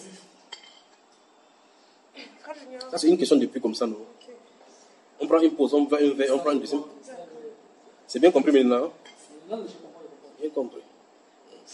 Oui, oui, vas-y. C'est dans le même sens, hein? Bon, c'est pas sur l'église, mais c'est sur les analogies, là. Ok, oui, allons-y. Parce que, par exemple, pour bien faire comprendre, je fais comme la Bible, la comparaison. Oui. Sœur Grâce, Frère Junior, Église Christ. Oui. Bon, au verset 23, Oui. on dit, car le mari est le chef de la femme, Oui. comme Christ est le chef de l'Église, qui est son corps et dont il est le sauveur. Oui. Est-ce qu'on peut donc dire... L'homme est le que sauveur de la l'homme est femme. le sauveur de la Absolument. femme? Non, continue la suite. Tu vas voir ça. C'est toujours la suite. Continue toi-même. Or, de même que l'Église est soumise à Christ, les femmes aussi doivent l'être à leur Tu mari. vois, la comparaison continue toujours, n'est-ce pas? Marie, aimez vos femmes comme Christ a aimé l'Église et s'est livré lui-même pour elle. Donc, si tu vois maintenant ça, donc ça veut dire que l'homme était un sauveur pour sa femme. Parce qu'en réalité, on montre clairement est-ce que l'amour que l'homme doit avoir pour la femme, c'est au point de mourir pour elle. L'homme doit protéger. C'est pour ça que quand vous mariez, on dit que l'homme, tu dois protéger la femme. Tu vois cela? Donc, l'analogie marche dans tous les sens du terme. Et Frère Junior, quand on parle au verset 22, je pense, c'est là qu'on a commencé. Là, on a commencé, oui. On parle des gens qui sont maris et femmes, ou bien le frère si aime mon chef. Non, mais c'est pas, on parle de mari et femme ici. D'accord. Donc ce n'est pas dans une génération. Non, c'est pas une génération. Attention, regarde bien. Il y a. Ils sont du mari. On dit mari, c'est pour les femmes. Donc on parle ici de mari. Donc il y a ceci dans le couple, ça c'est dans l'ordre du couple, dans le relationnel. Mais pour l'ordre de prééminence maintenant sur le plan naturel qui est l'ordre divin, l'homme est encore le chef de la femme. Voilà. C'est ça qui embrouille les gens qui parlent qu'on ne met pas le foulard sur la tête, ainsi de suite, les trucs là, c'est ça qui les embrouille chaque fois. Donc il y a le gouvernement de Dieu, l'ordre dans le gouvernement de Dieu. Dans le gouvernement de Dieu ne change pas, la grâce et la loi ne changent pas le gouvernement de Dieu. Parce que dans un gouvernement, la loi vient sous le gouvernement. Tu comprends ça? S'il n'y a pas de questions, on prend une pour respiration, on boit un peu de jus encore, on reste à gauche et puis on revient. Bon, j'espère que tu as saisi maintenant ce que c'est que l'église. Ok. Donc tu as maintenant compris pourquoi nous, on n'a pas de nom, n'est-ce pas? Parce que si je prends un nom pour dire que nous sommes allés à l'église ici, je me joins à vous. J'ai été envoyé pour restaurer cela. Et je fais en parlant comme je viens de parler là. Vous savez, la Bible déclare que Paul, les Juifs qui étaient en train de faire des obstructions, il dit que la colère a fini par les atteindre. Pourquoi? Parce qu'ils faisaient obstruction à ce que Paul ne parle pas pour qu'il soit sauvé. On parle seulement, les gens sont sauvés. On parle seulement et l'Esprit parle aux gens. Tu vois cela? Dieu a dit, on a frappé les apôtres, on les a mis en prison, on les a fait sortir au chapitre 5, 4 des apôtres. Les gens sont venus les délivrer, mettre au temple. Il dit, prêchez toutes les paroles de cette vie. Parler seulement. Donc la restauration est là. Tu vois que même si tu parles maintenant, tu rentres sur Sion maintenant, tu ne peux plus dire que tu n'as jamais compris, n'est-ce pas? Quand tu vas marcher chaque fois sur la plaque là, tu vas voir parler des cathédrales de la foi, tu dis que le frère Junior, ça me dérange. Ça ne peut plus te quitter. C'est ça que c'est un message très fort. C'est trop fort. Et vous, les autres frères, par la compassion de Christ, activez tous un même langage et n'allez point avoir de division parmi vous, mais être parfaitement. Regardez-vous, ça c'est le verset 10, chapitre 1 qu'on n'a pas fini. Être parfaitement unis dans un même esprit, un même sentiment. Fin de citation. Ah, un C'est ce que nos frères doivent se repentir. Non, c'est même pas moi, tu étais dedans. Tu vas faire comment? Dis, moi et mes frères, nous allons nous repentir. C'est là quand tu vas rentrer, si tu parviens à assimiler ceci, et dis ça à quelqu'un, c'est là où tu vas voir maintenant tes vrais frères. Tu vas voir que le frère là, ce n'est pas le frère. Tu vas voir maintenant que tu vas commencer à avoir des comptes de ce qui est clair. Depuis que tu n'es pas, j'ai ouvert la Bible. Tu as ouvert, non? C'est pour dire que c'est ta Bible que tu as ouvert, ce n'est pas ma Bible. Tout ce qui est là-bas, c'est ici, ça se trouve ici. Donc, ma part, c'est seulement de parler. Tu es responsable. Comme tu as dit que Christ est le chef de l'église, même si tu cherches un autre verset qui va te le comprendre, tu ne trouveras plus jamais. Donc, ça veut dire en clair, tu es en face de la vérité et tu as un rôle à jouer. Donc, on admet ici que tu as dit devant les sœurs ici et devant le Saint-Esprit que tu ne diras pas que je m'en vais à l'église, non? On se retrouve à l'église dimanche. Non, retrouvons-nous à l'église. Descends à l'église là-bas, tu m'attends là-bas. Donc, on a dit que l'église n'est pas un lieu, n'est-ce pas? Mais je ne sais plus trop le verset, frère Junior, mais je pense qu'il est aussi écrit on se réunit aux assemblées de l'église. Je ne sais pas trop le verset. Mais c'est dans 1 Corinthiens chapitre 11. Ah, d'accord.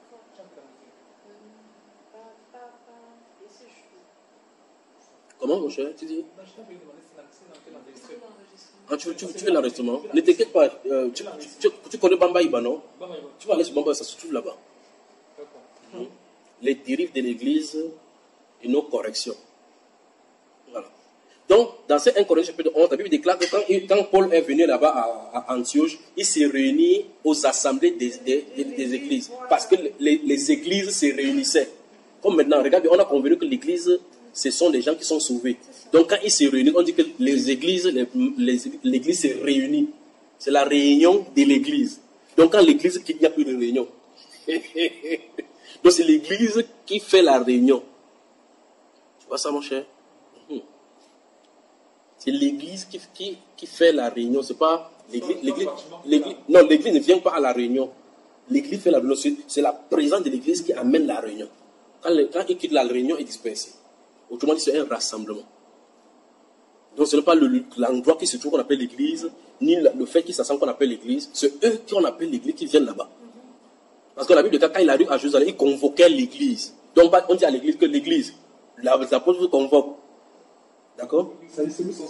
Bon, par exemple, dans Colossiens chapitre 4, versets 19 et 22, il dit que salut Nymphas et l'église qui est dans sa maison.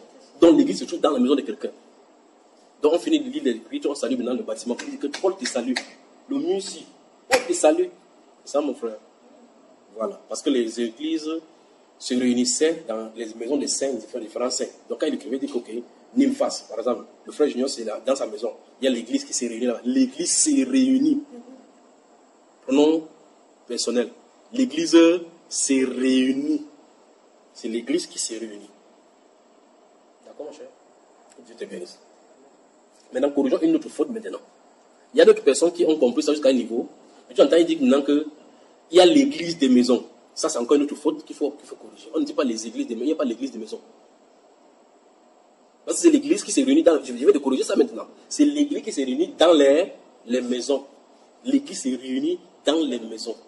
Parce qu'on dit, saluer Nymphas et l'église qui... C'est pas ce qui est écrit. Qui est dans sa maison. Donc c'est l'église qui est dans sa maison. Il n'y a pas l'église des maisons. Comme on dit, non, sortez des dénominations pour être dans l'église des maisons. Il n'y a pas l'église des maisons. Ça ne se trouve pas. Frère Junior, Oui. s'il te plaît, je suis à Colossiens là, que Oui. tu citais. Donc je vais saluer les frères qui sont à Laodicée Oui. et Nymphas Oui. et l'église qui est dans sa maison. Qui est dans sa maison. Lorsque cette lettre aura été lue chez vous, Faites en sorte que vous lirez également ce qui viendra de l'Odyssée. voilà. Non, faites en sorte qu'elle soit aussi lue dans l'église De l'Odyssée. laodicéen. Oui. Ça veut dire que certes, il y a l'église, frère Junior, qui est l'assemblée de tous ceux qui ont cru en Jésus-Christ et que Jésus reconnaît comme Comme son sien. corps. Oui. Mais on peut aussi parler des églises régionales, je ne sais pas. Voilà, c'est bon. Non, ça dit moi, tu es quelqu'un. Ça dit le Église corps. de- Non, attends. Ça dit le corps de grâce, vraiment, ça passe mal. C'est juste ce que je Écoutez, dis. c'est juste. Mais applaudissons pour le frère, il est bien. Non. Je viens t'asseoir. Vous êtes sur Bamba Eba et nous sommes en train d'écouter cette dérive-là et la correction. Et nous avons maintenant le serviteur de Dieu qui nous vient et il vient d'arriver maintenant. Vous avez cet applaudissement maintenant, c'est pour l'accueillir. Viens t'asseoir, mon frère. Nous avons plus de 2 minutes, nous sommes connectés là en train de partager. Donc, tu as touché un cas précis. En fait, cette question-ci, j'ai déjà répondu ça depuis 2012. À la conférence où nous parlons sur la réforme de l'Église, j'ai bien expliqué cela. En réalité, revenons maintenant à l'œuvre. Revenons dans la chose, d'accord? Ou rentrons dans le livre. Donc, tu as bien lu, si tu as bien suivi sa question. Lorsqu'elle a lu Colossiens chapitre 4, elle a lu que Paul l'apôtre écrit au Colossiens, il dit, saluez Nymphas de l'église qui est dans sa maison. Il dit, après avoir lu cette lettre-ci, faites en sorte que aussi ça soit lu chez les Laodicéens, d'accord, à l'église des Laodicéens. Elle pose la question, donc certes, comme Christ a l'église qui est l'ensemble de ceux qui sont sauvés, il y a aussi l'église, c'est là où elle avait l'ambiguïté régionale ou quoi. Et c'est justement ce que la Bible enseigne. Et c'est Jésus qui a mis cette fondation, c'était le départ. D'accord? Donc, maintenant, on va voir cela dans la définition même de Jésus. D'accord? Je vais citer les versets bibliques, vous les connaissez déjà. Quand je vais citer ça, va vous revenir. Tout à l'heure, nous avons lu dans la première phrase, la première fois où Jésus a mentionné l'église. La première mention de l'église est sortie de sa bouche. Il dit, tu es pierre sur cette pierre. Regarde bien. Tu es pierre sur cette pierre. Tu es pierre sur cette pierre. Je bâtirai mon... C'est la première chose, c'est la première fois que Jésus a prononcé l'église. La deuxième fois qu'il a prononcé l'église, c'est 2 chapitres plus tard. C'est ce chapitre 18, mais cette fois-ci. Dans ce chapitre 18, il y a une histoire où il raconte quand les gens ont des antagonismes entre les frères. Il dit que lorsque ton frère a péché contre toi, va et reprends-le seul à seul. S'il se repent, tu as gagné son frère. S'il ne te repent pas, prends 2 ou 3 personnes afin que ces choses soient réglées sur l'éducation de 2 ou 3 personnes. Il dit, s'il ne l'entend pas, si vous ne pouvez pas le convaincre, dis-le à l'église. Donc c'est par la deuxième fois que Jésus-Christ mentionne. D'accord? Donc ici nous avons le problème. La façon que Christ explique la chose et la façon dont il a parlé de l'église ici, manifestement c'est 2 styles d'église dont il veut parler. Ou bien encore, la même entité qui se manifeste ou bien se métamorphose sur la terre différemment. Maintenant, qu'est-ce qu'il dit? Je ne sais pas si tu me saisis bien. Tu entends ça ou tu me comprends, mon cher? Parce qu'il fait saisir des pensées, tu étais hors d'ici. Qu'est-ce qui se passe, frère?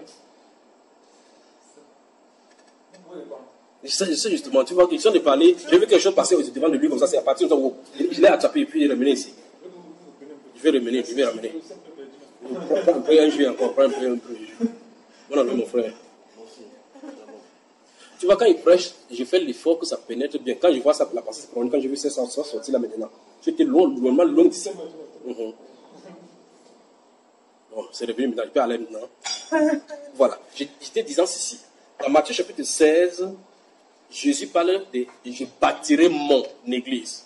Cette église-ci est l'ensemble, comme on a lu là, l'ensemble de tous ceux qui sont sauvés qui lui appartiennent. Voilà ça maintenant.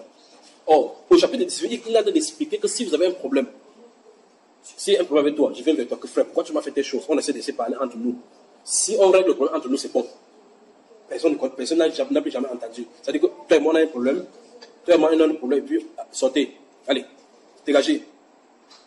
Rapidement, sortez. Alors, donc, soyez concentrés, c'est pour ça que quand il parle, il ne veut pas que quelqu'un qui part dans le champ. Donc, quand Jésus dit, si vous avez un antagonisme entre vous, Paul va expliquer plus tard que c'est déjà un problème qu'il y ait des antagonismes entre les croyants, d'accord? Donc, maintenant, quand il dit, si toi et moi on a une situation, on part, on règle ensemble. Si cette situation est réglée, c'est qu'on a, c'est que c'est bien au milieu chrétien. Grosso modo, ce que Jésus veut dire. Mais si on ne parle pas s'entendre, il ne peut pas prendre le frère Francis, il prend un autre frère pour qu'on parle vers toi que frère. Voici une situation qui se pose entre celui-ci et moi. Celui-ci doit jouer, sur les deux, si ou trois personnes qui seront là, doivent jouer le rôle de médiateur, de juge, parce que c'est au milieu chrétien ça. Avec la sagesse pour rendre justice pour qu'on sorte de ces problèmes-là. Pour que toi et moi ne restent pas dans les problèmes. C'est-à-dire si moi j'ai un problème avec quelqu'un, même un plan international, quelqu'un doit jouer la médiation. Tu vois cela? Si on ne parle pas s'entendre. Maintenant, si avec ce regroupement de 2 ou 3 personnes qui sont venues pour nous mettre en règle, pour que nous entendions et régler notre situation, si on ne parle pas toujours à s'entendre, Jésus dit, si on ne parle pas à s'entendre, dis-le aller à l'église. Donc tu vois que ici, la deuxième mention de l'église est différente de ce que Jésus avait dit dans Matthieu chapitre 16. Parce que si on admet que l'église, si, dans ce contexte, est la même église, c'est qu'il va falloir rassembler tous les croyants qui sont dans la terre pour leur dire cela. Manifestement, c'est vraiment ça.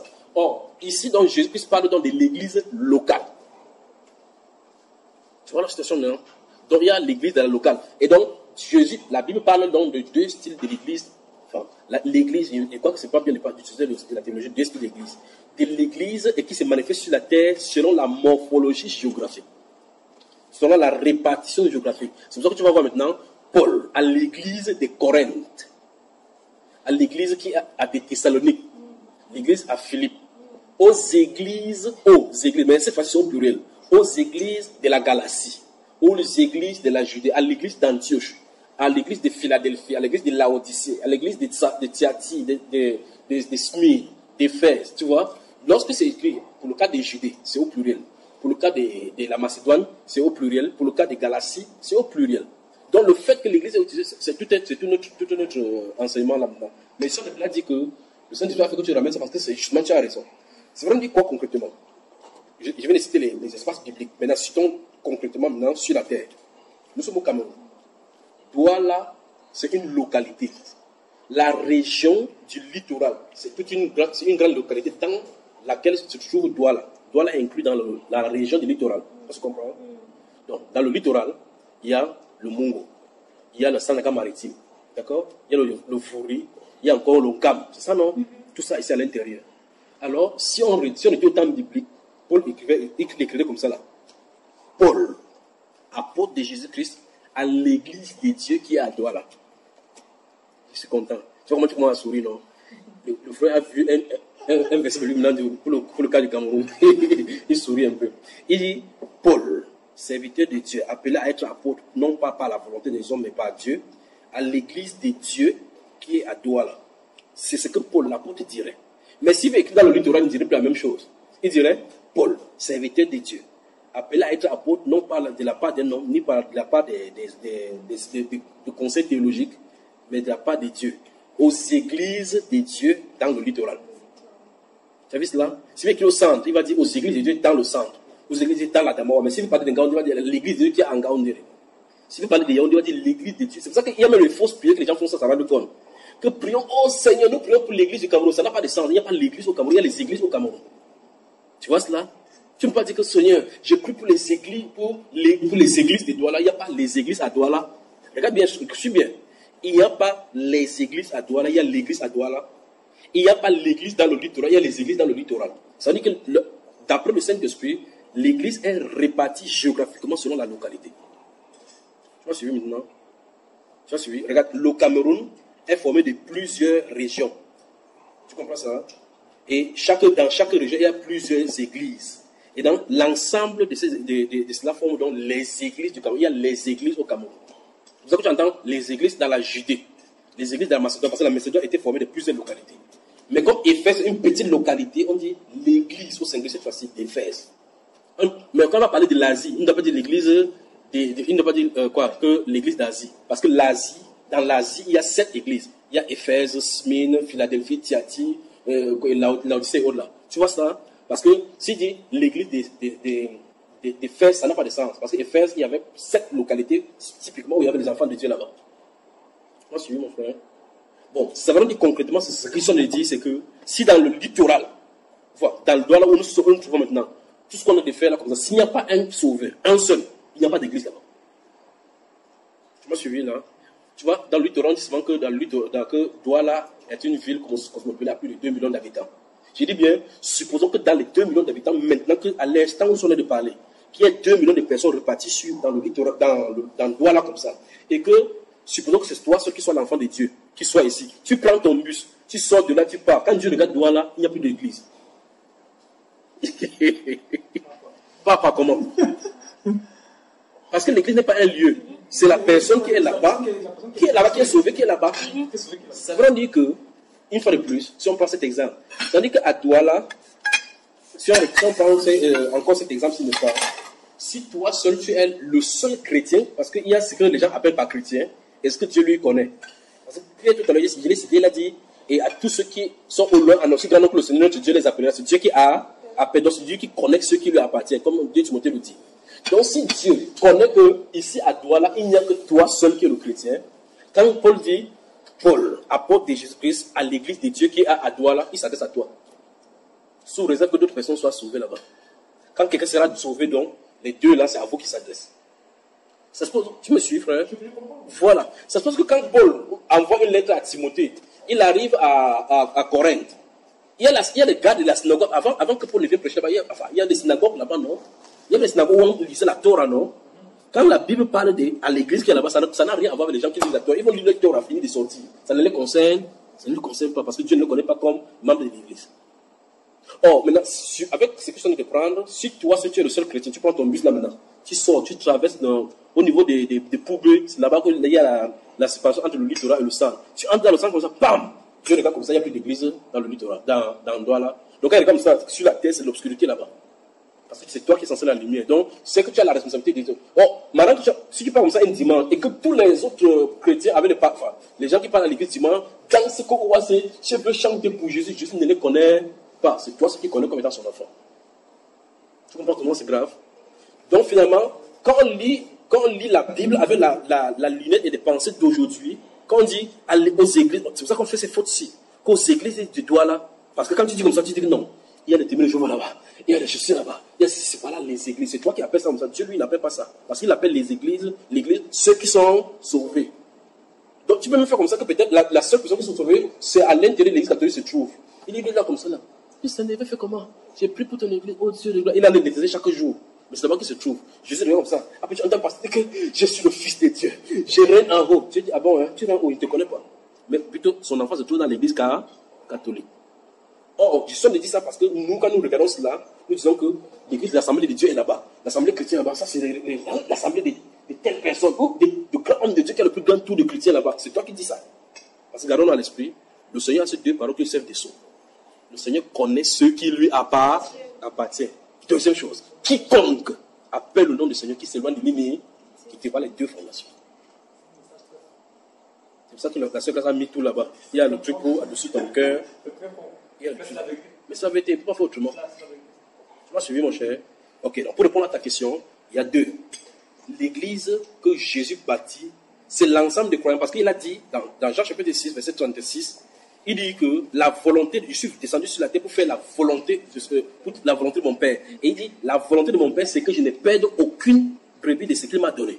Aucun de ceux qu'il m'a donné. Et je dois ressusciter le dernier jour. Et donc, dans cette parole, Jésus montre clairement que ça s'étendrait dans une période où d'autres personnes mourront. Les gens qui vont souvent mourir disent, je l'ai ressuscité au dernier jour. Donc, ça dit qu'ils savaient que, non, que ça passe sur toi. Des choses qui se passent dedans. Oui, que la chair de poulet. Non, ne sert même pas, ne cherche pas, c'est vraiment le coquetier, je connais ça. Donc, Jésus dit, je bâtis, non, il dit ici, la volonté de mon Père, c'est que je ne perde rien de ce qu'il m'a donné. Donc, quand il est descendu du ciel, au ciel, Dieu lui a dit, comme tu descends là, prends-moi celui-ci. Je veux que je me les ramène ici. Il dit, oui, Père, il descend pour faire, oh Dieu, ta volonté. Donc, quand il descend, il dit que comme je fais comme ça, Dieu ne veut pas qu'il perde une personne. C'est ce qu'il a dit. Et donc, il dit, et que je les ressuscite au dernier jour. Donc, par cette parole, il montre que d'autres personnes vont mourir jusqu'à ce que le dernier jour va trouver qu'ils seront morts. Mais il va les prendre toujours. Tandis que, qu'ils sont vivants ou qu'ils sont morts, ils sont pour lui pour l'éternité. Et donc, s'il dit donc ça, quand Jésus dit, j'ai bâti mon église, il tient en compte ceux qui sont couchés depuis. Et ceux qui sont vivants du mort, ils reviennent. C'est ce que Paul dit dans 1 Corinthiens 15, verset, je me sens vraiment bien là maintenant. Au verset 50, il dit, je vous dis un mystère, nous ne mourrons pas tous, mais tous nous serons changés. En un clin d'œil, en un signal. Il dit, c'est un mystère. Nous ne dévancerons pas ceux qui sont morts. Donc il a dit, oh, lui il a dit ça. Ils sont vivants, après il a finalement s'est couché aussi. Donc, il y a des gens qui lisent, comme je suis dit là maintenant, c'est cité verset. Si Dieu ne vient pas, Jésus ne vient pas nous chercher à ce moment, c'est moi, je vais me coucher aussi comme eux, dans la même attente, dans la même espérance. Et la personne qui va dire, jusqu'à ce qu'il y aura une personne sur la terre au moins, qui va lire ce verset en lisant, il va venir le prendre. Mais il dit, la condition de ceux qui sont couchés depuis longtemps et ceux qui seront là vivants, ça ne doit pas différer. Qu'est-ce que ça veut dire? C'est tous ces câbles-là, de ces personnes au courant de ce qui appelle donc l'église du Seigneur Jésus-Christ qui est son corps. Donc il y a un corps, une partie du corps de Jésus-Christ couché et l'autre corps qui marche physiquement. Mais il n'y a aucun des démembrements qui est inerte. C'est-à-dire que ceux qui sont couchés et ceux qui sont vivants, non, c'est parce que c'est un corps mystique, c'est même pas un corps physique. C'est pour ça que tu ne peux pas, quand tu entends dire on a fermé l'église, le Coran a fermé l'église, ça n'a pas de sens. Tu ne peux pas fermer l'église, parce qu'il a dit les portes du séjour des morts, des profondeurs pour le contraire. Mais on a fermé chez vous, ce qu'on partait là-bas le masque, non? Comment tu fermes, non, comme si tu étais le grand prêtre. On n'a pas fermé chez vous là-bas, ce que ne fait pas le rassemblement. Donc on a fermé votre.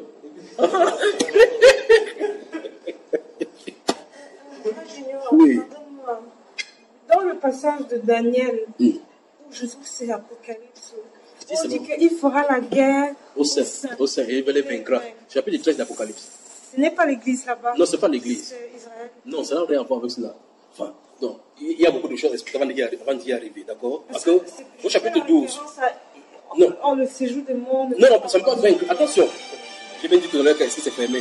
Non, c'est fermé. Il faut la piloter. Coucou. Donc, il faut faire attention. Le fait que Jésus permet qu'il y ait des prédictions ne veut pas dire qu'on a vaincu l'église. Puisque dans l'Apocalypse, dans le chapitre 2, où il adresse des différentes félicitations à différentes églises, il dit à l'église de la Philadelphie, il dit à l'église de Philadelphie que tu n'as pas eu de puissance, mais tu as tenu ferme à ma parole. Tu as vu cela? Il dit que tiens ferme. Il dit je te soutiendrai pendant le moment de tentation qui vient sur la terre pour éprouver la terre. Donc celui qui permet, c'est son programme à lui. Tu vois cela? Il dit que tiens ferme. Le petit qui allait d'aller mourir. Il dit que le diable jettera certains de vous en prison pour vous éprouver pendant 10 jours. C'est pas ça? Quand il dit qu'on va jeter sur vous, pourquoi Jésus ne peut pas bloquer ça? Quand on a pris Pierre, on a mis en prison dans le chapitre 12. On l'a enchaîné. Quand l'église priait pour lui, l'ange n'est pas venu le faire sortir là. Bon, maintenant, avant qu'on le mette en prison, on n'a pas tué Jacques. Quand on a tué Jacques, je ne voyais pas. Quand on a tué Étienne, quand on voulait tuer Étienne, le premier martyr, quand on tapait, n'est-ce pas, Jésus était debout observant la scène.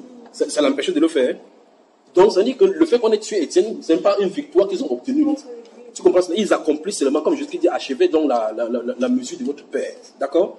Comme Jésus a dit, les portes du Seigneur ne préviendront pour aucune. Satan n'a jamais aucune victoire sur l'église. Jamais.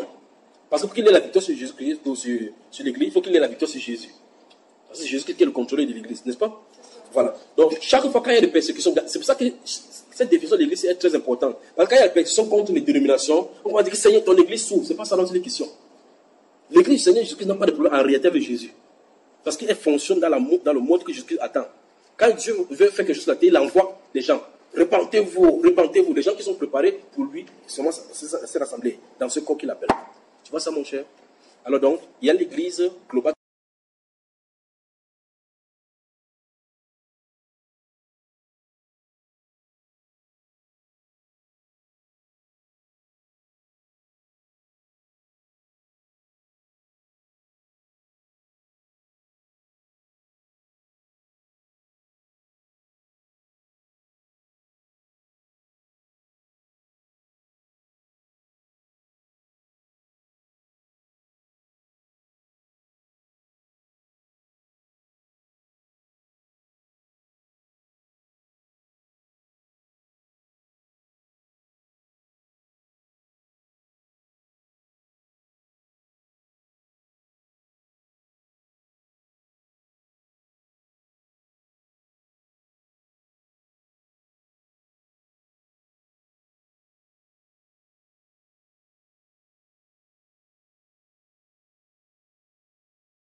Au pluriel. Ça sera de l'église. Il n'y a plus. Puisqu'il y a l'église, c'est la personne qui est sauvée. Ça me fait autrement. C'est ça qui est dit. Donc, tu remarques bien, je garde à l'esprit que ce n'est pas le nombre de croyants qui fait qu'on va ajouter S, parce que nous ajoutons S à tort et à travers. Je parle selon quand Dieu regarde avec sa loupe, c'est qu'il a conçu. L'église, ce sont les êtres humains pour qui il a sauvé. Et il dit que sur la terre, elle couvre un royaume. Elle couvre un territoire. Elle couvre des territoires. Donc, quand un chrétien est dans une zone comme Douala, quand Christ regarde l'autorité de cette zone-là, c'est lui qui Dieu qui connaît. Donc, ça veut dire que c'est l'autorité. Parce que l'autorité, chaque personne est déterminée. Ton autorité est limitée par les zones que tu te trouves. Le chef de ce quartier n'ira pas commander le chef de notre quartier. Tu me suis, n'est-ce pas?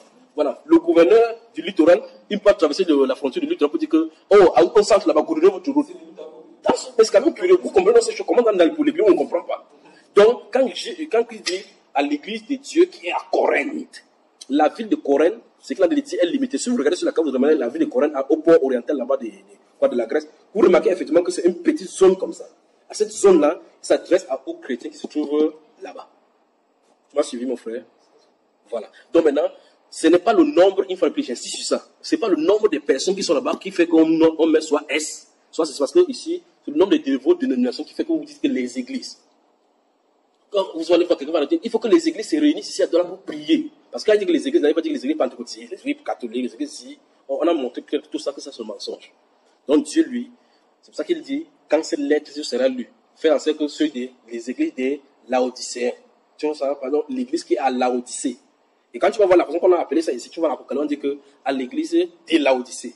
Il y a pas un endroit où on a appelé l'église de Laodicée au pluriel et un autre endroit où on a appelé au singulier. Nulle part on a appelé Éphésiens au pluriel et un temps au singulier.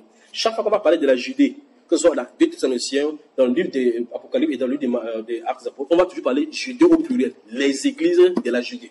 Quand on va parler d'Antioche, c'est l'église. Quand on va parler de Jérusalem, c'est l'église. Des Thessaloniciens, c'est l'église. Quand on va parler de Macédoine, si tu regardes bien Galates chapitre 1, et tu regardes 1 Corinthiens chapitre 16, au chapitre 16, verset 1 à 4, il dit que voici les exhortations, il dit que pour ce qui concerne à la collecte en faveur des saints, agissez vous aussi comme je l'ai ordonné. En écrivant comme ça, il n'est pas écrit sur l'église. Parce que lui n'a pas fait la faute. En écrivant, il a écrit sur la collecte. Il dit, agissez vous aussi comme je l'ai ordonné aux églises de la Galatie. Il ne dit pas à l'église de la Galatie. Aux églises de la Galatie. Parce que la Galatie est comme le littoral, donc comme la région du littoral. Et là, il écrit à Corinthe, qui est une petite ville, que la même chose que je vous ai écrit là-bas, agissez comme j'ai écrit dans le littoral, dans les églises du littoral. Tu vois, mais peut-être écrit dans une localité comme par exemple à Bomba. Tu vois cela, parce que c'est une localité, il dit que agissez. Oui, non, il va le plus tard. Il s'adresse aux personnes qui sont chrétiennes là-bas dans cette localité-là. Il dit que pour que vous faites vos collègues, faites aussi agissez comme j'ai organisé, comme j'ai dit pour tous ceux du centre. D'accord? Mais le problème, c'est que quand tu vas voir S sur l'église, sache que c'est une province. Gardons le mot province maintenant, vous comprenez. Donc, les églises s'appliquent aux provinces. D'accord? L'église au singulier, de façon locale, s'applique à une localité bien déterminée, qui est plus réduite que la province. Dans l'église de Galatie, l'église de Philippe, à Thessalonique, ce sont des petites localités. Mais quand j'entends Macédoine, c'est une grande province, où qui sont formées de plusieurs localités. D'accord? Dieu te bénisse. Oui, frère, en restant sur... Parce que j'ai très bien compris. Hein. Je voudrais maintenant interroger autre chose. Est-ce que chaque église locale, on va dire ça, oui. Est-ce qu'il est prévu dans le plan de Dieu, ou alors est-ce que c'est scripturaire de penser que chaque église locale a une âme, je ne sais pas comment l'exprimer, a une, ou alors est-ce qu'on va dire une mission, de sorte que, quoique elles soient toutes soumises à Jésus-Christ, elles aient la doctrine du baptême, de tout ça. Mais est-ce qu'on peut dire que chaque église a une identité? Je ne sais pas. Non. Je ne sais pas si ta soeur, quand elle était ici, elle devait être farottée même. Prends un peu ça, tu vois encore un peu. Tu as des très bonnes questions. Merci, Frère Junior. En réalité, c'est ce que la Bible nous révèle. C'est ce que la Bible enseigne. Si tu prends les épîtres de Paul aux différentes églises, tu vas voir que les orientations sont totalement différentes. Si tu prends justement ce que Jésus-Christ écrit, quand il dit à Jean qu'il écrit, envoie-le cette église, les orientations sont différentes. En tout cas, avant d'entrer dans la Bible, regardons ça sur le plan physique. Nous sommes au Cameroun. Prenons les gouverneurs des 10 régions. L'autorité qu'exerce le gouverneur du centre, du littoral, n'est pas identique à ceux qui exercent dans le sud-ouest actuellement, le nord-ouest et le nord du pays. Parce que ceux qui sont au nord, au sud-ouest et au nord-ouest, ils souffrent le chaud et le froid. Ça se passe qu'ils ne peuvent pas dormir en toute quiétude. Parce que le territoire est en danger. C'est ce que les ordres et la focalisation est sur leur territoire. Et par conséquent, la mission ne peut pas être identique à celui qui est à Swallow, dans le centre, la région du centre, il n'y a pas de vérité. Il n'y a pas de problème. Tu vois, en plus là, c'est-à-dire les enjeux là sont différents. Ça veut dire quoi concrètement? Quand tu regardes Éphèse, quand tu écris, quand tu vois, tout à l'heure nous avons l'Éphésiens chapitre 5. Vous remarquez au chapitre 6, il va commencer, après avoir donné les exhortations pour les enfants, les parents et surtout avec les serviteurs, il va dire que, tenez ferme, prenez à vos rênes ceci, car nous ne devons pas lutter contre la chair et le sang, contre les dominations, contre les autorités, le prince de ces mondes et ainsi de suite, contre les esprits méchants dans les lieux célestes. C'est la seule église à qui il a référé le combat spirituel en catégorisant les anges déchus en 4 catégories qui ont leur influence sur la terre et sur la planète. Tu sais pourquoi? Si tu regardes bien cette Éphèse-là, tu lis Actes chapitre 19. Paul était dans là-bas, il y avait un offreur qui faisait la tente des grandes déesses, Diane, la Diane des Éphésiens. On dit que son simulacre était tombé du ciel. Ça veut dire que c'est un endroit où il y avait un haut lieu puissant de la reine du ciel. Tu comprends cela? Donc, ça veut dire que ça a été, la Bible déclare dans le chapitre 19 que ça a fait le temps, c'est qu'il y avait le mouvement dans la ville où toute la ville était en prison, personne ne savait que ce qui s'est passé là-bas parce qu'on les a amenés là-bas devant l'assemblée. On a dit, mais finalement, qu'est-ce qui se passe si on a ajouté Pierre là-bas? Je ne sais pas si vous comprenez. Ça veut dire quoi concrètement? Ça veut dire que la réalité qui était à Éphèse n'est pas la même réalité à Corinthe. Par contre, pour Corinthe, tu vas remarquer très bien que c'est le Corinthe, il y avait les orgies sexuelles là-bas, avec des péchés bizarres. Là, il écrit là-bas, il ne parle pas de combat spirituel. Il commence à parler des œuvres de la chair, les divisions, les vandalismes avec les dons spirituels. Parce que c'était un lieu commercial même d'abord. Lieu commercial, les gens s'habillent frais, comment faire les vandalismes. Les missions ne sont pas la même chose. Tu vois? Tu écris à Thessalonique, c'est une autre chose. Donc, selon les démembrements, les hommes, en tout cas, nous sommes au Cameroun. Tu vois comment on parle de la parole de Dieu, non? En Chine, on ne ferait pas ça comme ça. Parce que les puissances démoniaques qui contrôlent la chair, c'est le dragon en personne. C'est pour ça que la majorité de chrétiens qui sont là-bas sont souterrains. On déchire la Bible. On sait dans la Bible, tu vas confirmer. En Inde, on brûle les gens chaque fois. Dans les zones de l'Arabie Saoudite, les zones à consonance musulmane comme l'Iran, la Perse ancienne là-bas qui va encore se réveiller aussi, ces zones-là, on ne peut pas parler de Dieu n'importe comment. Donc, ça veut dire que tu ne peux pas t'attendre à ce que la puissance de Dieu pour résister soit identique ici. Ici, on a des majeurs autour de millions en parlant, nous en librement. Si c'était là-bas, on ne peut pas parler à haute voix comme ça. De peur que ton voisin entende qu'on a parlé de Jésus, il a entendu Jésus 2 fois. Vous avez compris? Donc, en aucun cas, et ce n'est pas seulement pour cette époque-ci, la Bible nous montre que la répartition des chrétiens sur la terre n'ont pas les mêmes missions. C'est pour ça qu'il y a certains chrétiens qui ne vont pas comprendre ce qu'on appelle le combat spirituel, parce qu'ils n'ont pas peut-être vécu là où il y a les démons. Quand tu as vécu où tu es dans un endroit, tu vois un arbre, ça se passe à côté de toi, tu vas comprendre qu'il y a des esprits méchants qui arrivent et qui habitent. Mais d'autres, quelqu'un qui n'a jamais expérimenté ces choses, comme certains blancs qui n'ont jamais vu, ils vont dire que non, ça c'est la puissance, il a le parano. C'est un parano, on va t'amener dans l'hôpital psychiatrique, parce qu'il ne connaît pas. Mais qui reste là, et que le verre comme ça tombe, après ça tourne, ça va, il va dire, quelque chose n'arrive pas. Il va vouloir expliquer scientifiquement, ça n'a pas marché, il va commencer à dire que non, c'est sûr que j'ai des hallucinations.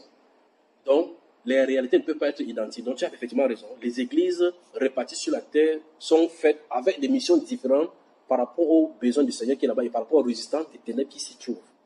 Amen. Amen. Toute question biblique a une réponse biblique. Tu n'as pas mangé de poisson. Tu as touché du riz. J'ai tout mangé. Vous avez vu ce qu'il a mangé depuis là, non? C'est la parole. Posez une question. Moi, j'ai.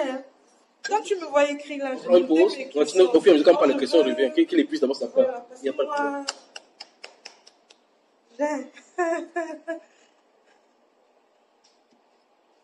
C'est pas celui qui a dit qu'il aime la parole depuis. Ta parole est épuisée. Mais on prend une pause, c'est ça? On prend une pause. Quand tu te lèves, tu te promènes un peu autour de la maison, la nourriture descend et puis on revient, on continue, d'accord?